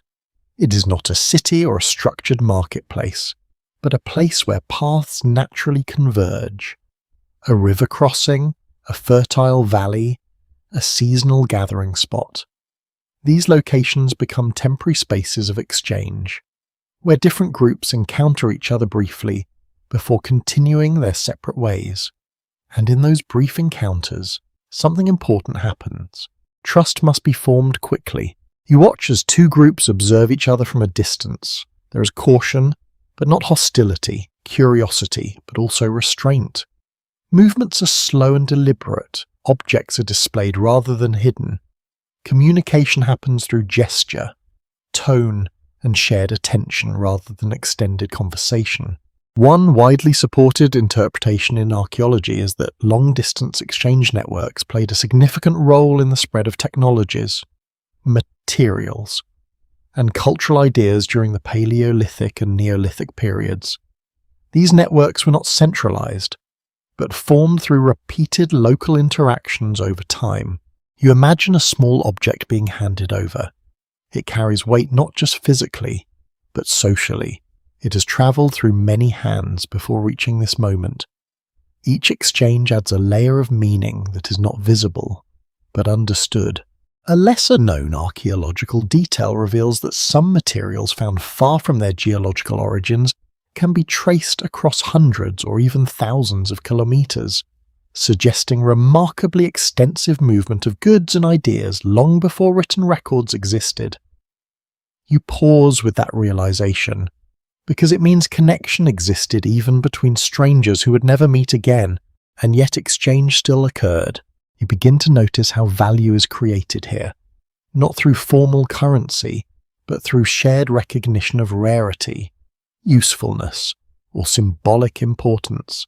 A sharp stone, a particular pigment, a shell from a distant coast. Each item carries meaning shaped by distance travelled and effort required to obtain it. Some researchers propose that early exchange systems were primarily driven by social relationships rather than economic calculation, with goods serving as tokens of alliance or reciprocity between groups. Others suggest that material value may have gradually developed its own logic over time, eventually forming the basis for more structured economic behaviour. The debate remains open. The debate. Reflecting the complexity of interpreting early exchange systems, you watch as an object changes hands. It is simple, but the moment feels dense with implication. What is being exchanged is not only material, it is acknowledgement, recognition of another group's existence, a brief alignment of intention, and then separation again. But something remains, a connection that persists beyond the encounter. You continue along these intersecting paths and notice how movement itself begins to feel networked. No group is entirely isolated, even without constant contact. Information, materials, and ideas circulate across landscapes through chains of interaction. A quiet but fascinating detail from archaeological research shows that stylistic similarities in tools and ornaments often appear across vast distances, suggesting that ideas, not just objects, were transmitted between groups through indirect exchange networks. You imagine how this might have felt, hearing about distant places through items rather than stories, seeing unfamiliar designs and wondering about their origin, building mental images of people never directly encountered, and in that process, imagination expands outward. Some anthropologists continue to explore whether early exchange was primarily social, symbolic, or economic in nature, with evidence supporting elements of all three depending on context. Others emphasize that these categories may not apply cleanly to prehistoric societies, where meaning and utility were often inseparable. You let that ambiguity remain open, because here, nothing is fully separated yet. As the encounter concludes, the groups begin to part ways. There is no formal ending, no closure, just gradual movement in opposite directions, as naturally as they came together. And yet, the exchange lingers. You continue walking, now carrying the sense that even brief contact can reshape understanding. That distance does not prevent connection, it only changes its form. The landscape feels larger again, but also more connected, as if invisible threads stretch across it in all directions, linking places and people through accumulated moments of exchange, and you begin to understand that even in deep prehistory, no group truly existed alone. Everything moved, everything connected, even across silence. The paths you are following begin to dissolve into something less defined, not because the world becomes emptier, but because meaning itself begins to expand beyond what can be directly seen or touched. The landscape is still here, the people are still here, yet something new is forming in the way they interpret existence. You are now entering the rise of myth and early spiritual thought. As human communities grew larger and more complex, daily life became filled with patterns that extended beyond immediate survival. Birth, death, weather, migration of animals, seasonal change, and unexplained events all required interpretation. Cognitive science suggests that humans naturally seek agency behind events, especially when outcomes feel uncertain or emotionally significant. This tendency is often discussed in relation to the theory of mind, which allows people to imagine intentions behind actions, even when those intentions are not directly visible. You begin to feel how this changes the inner world of early humans. A storm is no longer just wind and rain. It becomes something that might be caused.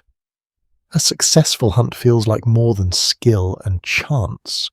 A pattern begins to emerge where unseen forces are imagined behind visible outcomes. You sit within this evolving perception and notice how the world becomes populated with presence that cannot be physically located, not invented in a deliberate sense, but inferred, as people spend more time in settled environments and shared social structures. Storytelling expands beyond memory and social information. It begins to include explanations for why the world behaves as it does. Natural forces, animals, and landscapes are increasingly described in relational or intentional terms, forming early mythological frameworks that vary widely across regions. In some early communities, the sun may be described as moving with purpose, rivers may be understood as having moods, animals may be seen as carrying knowledge or messages. These interpretations are not scientific in the modern sense, but they provide coherence in a world filled with uncertainty. You imagine sitting near a fire again, listening as someone speaks. The voice is calm, but the content is different from earlier storytelling. It is not only about events that happened, but about explanations for why things are the way they are. The group listens quietly, not because they agree or disagree in a formal sense, but because the story helps organize experience. A lesser-known detail from comparative anthropology shows that in many early oral cultures, stories about the origins of animals, landscapes, and human customs often evolve over time, adapting to new environments while maintaining core symbolic structures. These narratives are flexible, reshaped through repetition and context. You notice how this flexibility is important. It allows meaning to remain alive. As these interpretive frameworks develop, humans begin to form more abstract relationships with the world, not just cause and effect, but intention and presence, the idea that something unseen might be watching, influencing, or responding becomes increasingly natural within the cognitive environment of the time. This is where imagination and explanation begin to overlap. You move through this mental landscape and notice how the boundaries between story and reality are less distinct than in modern analytical thinking. A story is not just entertainment, it is a way of holding the world together in a coherent form. Some researchers suggest that early mythological thinking may have played a crucial role in social cohesion, providing shared narratives that reinforced group identity and coordinated behavior across generations. Others propose that such beliefs emerged primarily as byproducts of cognitive tendencies to detect patterns and agency, later becoming culturally structured systems. The discussion remains open, reflecting the difficulty of separating psychological predisposition from cultural development. You let that uncertainty remain suspended, like smoke rising slowly from a fire, because here, certainty is not the goal, meaning is. You begin to notice how myths, in their earliest forms, are deeply tied to environment. Mountains are not just geological formations, they are significant presences. Animals are not just resources, they are participants in a shared world. The sky is not just atmospheric space, it is a dynamic system that appears to respond to time, season, and emotion. And within this framework, human life becomes part of a larger narrative structure. A quiet but fascinating archaeological observation comes from the study of symbolic artifacts and early ritual sites, where repeated motifs appear across distant regions. Spirals, animal forms, and abstract patterns often reoccur in ways that suggest shared cognitive tendencies towards certain symbolic representations, even in the absence of direct contact between groups. You imagine these symbols not as fixed meanings, but as emotional anchors, forms that help people stabilize their understanding of a world that constantly changes. As you continue walking through this evolving mental space, you begin to sense how early spiritual thought is not separate from daily life, it is embedded within it. A successful harvest might be accompanied by gratitude expressed through story. A difficult season might be interpreted through narratives of imbalance or disruption. These interpretations are not rigid doctrines. They are living explanations shaped by experience and memory. You notice how this affects behavior. Certain places may be treated with caution or respect. Certain times of day may carry particular significance. Certain animals or natural events may be observed with heightened attention. These patterns create rhythm within uncertainty.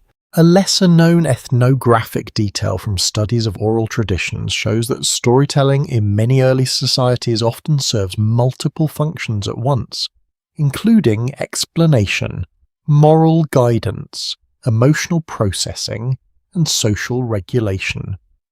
A single narrative can carry layers of meaning that are not separated but intertwined. You feel how this layering works in real time. A story is told. It is remembered. It is adapted. It becomes part of how people interpret their surroundings. And over time, these shared interpretations begin to form a collective worldview, not uniform, but coherent enough to guide understanding. You sit with that idea gently, because it means that early myth is not simply fantasy, it is structure for experience. As night falls in this imagined world, the sky becomes part of this interpretive system. Stars are not distant objects in a scientific framework. They are patterns that invite recognition, continuity, and story. Their repetition across generations makes them feel stable, even when everything else changes, and in that stability, meaning grows. Some anthropologists continue to explore whether early mythological thinking should be understood primarily as cognitive adaptation, cultural invention, or emotional necessity. Others argue that such categories may be too modern to fully capture the integrated nature of early human experience, where explanation, emotion, and environment were not yet fully separated. You allow that complexity to remain open, because here, separation has not fully formed yet. As you walk further, the sense of unseen presence does not feel like illusion. It feels like extension, a way the mind reaches beyond immediate perception to organize what cannot be directly controlled. And whether those presences are literal or symbolic does not matter in this moment. What matters is that they help the world make sense. The group continues its quiet rhythm around you, and you realize that meaning itself has become something shared, something shaped collectively over time, carried forward through stories that never fully settle into a final form. And in that ongoing movement of interpretation, the human world becomes larger than what is visible, much larger. The world you are moving through begins to feel closer now, less like a distant past and more like something that still quietly shapes the present. The myths, the shared stories, the invisible agreements about meaning, they do not disappear, they evolve. And now, you begin to notice their reflections in modern life. You are stepping into the continuity between ancient instinct and everyday reality. Cities are far ahead in time from where you started this journey, but something familiar remains beneath their structure. Human attention still gathers around shared symbols. Stories still organize understanding. Social awareness still shapes behavior in subtle, often unconscious ways. Even in the modern world, your mind continues to interpret others constantly. A pause into conversation still carries meaning. A tone still signals intention. A glance still suggests alignment or distance. The ancient systems you followed earlier have not vanished. They have simply become more complex and less visible. Cognitive science and behavioral research consistently show that humans remain highly sensitive to social cues, often processing them faster than conscious reasoning can fully articulate. This reflects deep evolutionary roots in social awareness and group coordination. You feel that continuity now, sitting quietly in this imagined transition between past and present. The survival instincts you observed earlier have not disappeared either. They now appear in different contexts. Instead of scanning open landscapes for physical threats, the modern mind scans information, relationships, and social environments for signs of risk or stability. A sudden notification, a change in tone, an unexpected silence. These can still activate ancient response systems that evolved long before digital environments existed. And yet, life today feels structured enough that these signals rarely correspond to physical danger. Instead, they reflect emotional or social interpretation layered over older biological patterns. You notice how easily the mind moves between these layers without realizing it. One widely accepted perspective in neuroscience suggests that modern human cognition is built upon multiple interacting systems, some ancient and automatic, others newer and more reflective. These systems often operate simultaneously, shaping perception, decision-making, and emotional response. You begin to see how this creates a kind of internal dialogue that never fully stops, part instinct, part interpretation, part reflection. As you move through this modern reflection, you notice how gathering places still matter deeply. Cafes, parks, online spaces, shared environments of attention. The form has changed, but the function remains recognizable. Humans still seek centers of shared awareness where meaning is exchanged and reinforced. A small but interesting observation from social psychology shows that even in digital communication, people tend to form group identities, develop reputational awareness, and establish informal norms remarkably quickly. This mirrors patterns seen in much older human communities, suggesting continuity in social behavior across vastly different environments. You pause with that idea because it suggests that the structure of belonging has not fundamentally changed. It has only shifted its medium. You also begin to notice how memory operates today, not only in the mind, but distributed across tools, systems, and shared platforms, yet even with external storage. Human recollection still relies heavily on narrative structure. Events are remembered not as isolated facts, but as connected sequences shaped by meaning and emotion. A lesser-known insight from cognitive research indicates that memory is highly reconstructive, meaning that recall is influenced by context, interpretation, and subsequent experience. In other words, remembering is not retrieving something fixed, but rebuilding it each time it is accessed. You feel how similar this is to the storytelling practices you witnessed earlier in human history. Nothing is fully static, everything is reinterpreted. As you continue this reflection, you notice how identity itself still carries traces of ancient patterns.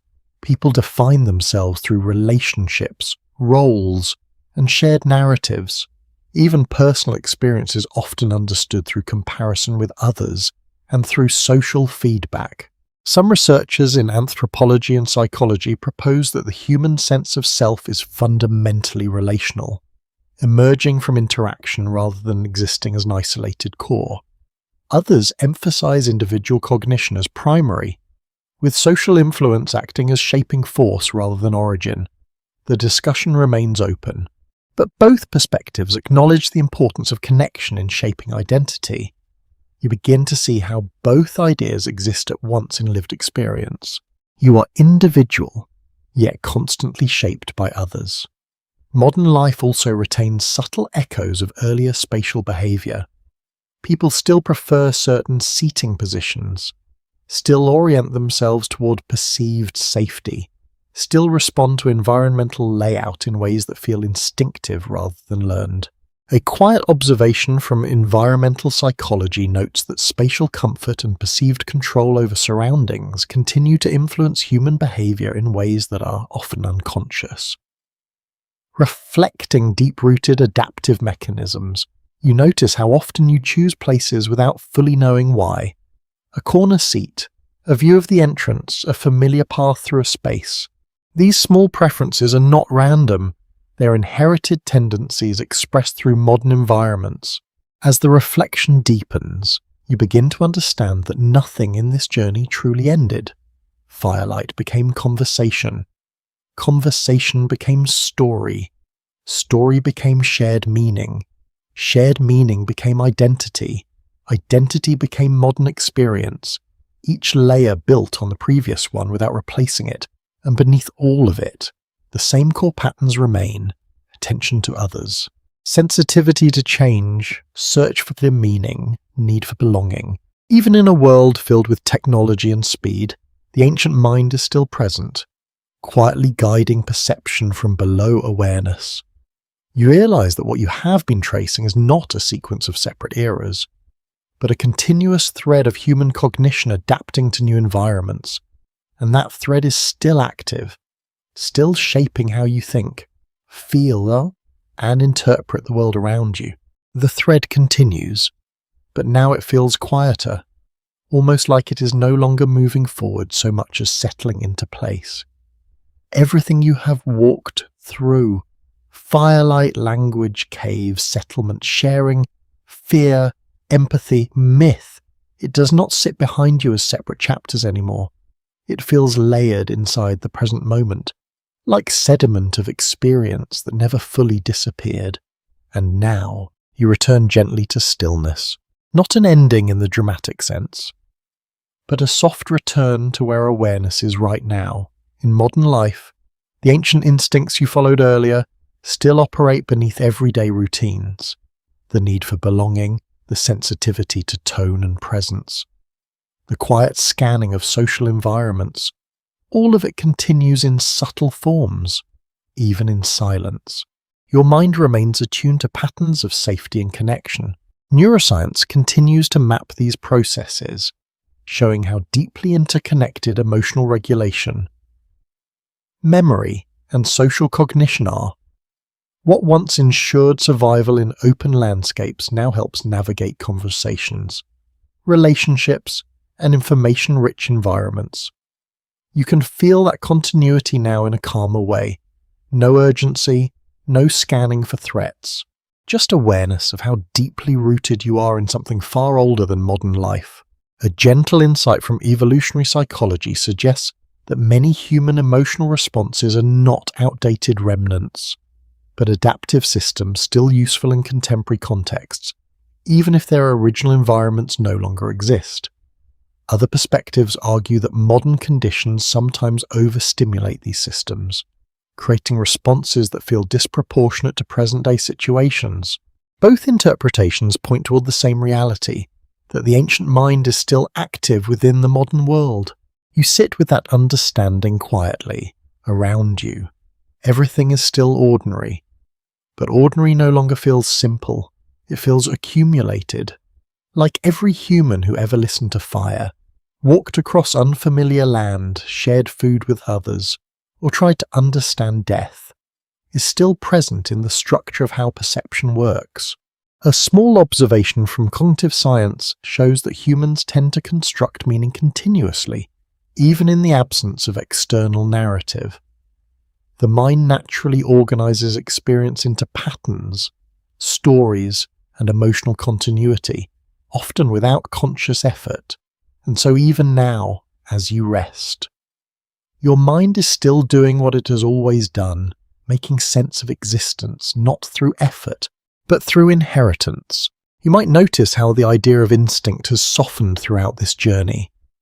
It is not a single force. It is a collection of older adaptations, layered and refined, still influencing perception in quiet ways. It appears in hesitation, in comfort, in curiosity, in connection, and it is still here. A final reflection from anthropology reminds us that human history is not a series of replacements, but a long accumulation of ways of being. Nothing fully disappears. Instead, older patterns are absorbed into newer ones, creating a complex continuity that stretches across time. You are part of that continuity. Right now, in this moment of calm awareness, you are not separate from it. You are an expression of it, shaped by countless generations of minds that learned how to survive, communicate, imagine, and belong. The fire is no longer burning in front of you, but something of it remains in how you notice warmth, attention, and presence. The caves are no longer painted, but something of them remains in how you interpret images, symbols, and meaning. The early groups are no longer walking the land, but something of them remains in how you move through social space today. And as this realization gently settles, there is no need to hold on to it tightly. Just let it be understood softly, like a thought that does not need to be completed. The world around you remains quiet, your breathing remains steady, and the long thread of human instinct continues, not as something distant, but as something still quietly alive within you. Now, as this journey comes to rest, there is nothing more you need to follow, only a gentle return to stillness and sleep. And now, as everything slowly settles, you can allow the mind to loosen its grip on the need to understand or follow anything further. There is nothing left to analyze, nothing left to track, nothing that requires attention anymore. Only the soft afterglow of all those ancient lives, all those quiet moments that shaped what you are without ever asking to be noticed. You might feel how the body becomes a little heavier now, as if it remembers that rest is not something to earn, but something that has always been available. The same rest that early humans once found beside dim firelight, under open skies, or within the shelter of stone and earth, still exists here with you in this quieter form. Breathing continues on its own, steady and unhurried, like a rhythm that does not belong to time but to something older than it. Thoughts may still appear, but they drift more gently now, no longer holding your attention for long, like passing shadows across a calm surface of water. In this quiet space, everything that was once distant begins to feel softly integrated. Instinct, memory, story, and awareness all resting together without separation. There is nothing to solve, nothing to complete, nothing to reach for. Only this gradual easing, this slow return to stillness that feels natural, almost familiar, as if it has always been waiting and done everything else. And as the night deepens around you, even that sense of time begins to fade. The world becomes softer at the edges, less defined, more distant. What remains is simply comfort, warmth, and quiet presence, gently holding you without effort. You can let go now, completely and easily, letting sleep come in its own time, in its own way, without resistance. And everything continues to soften until there is only rest. Sweet dreams.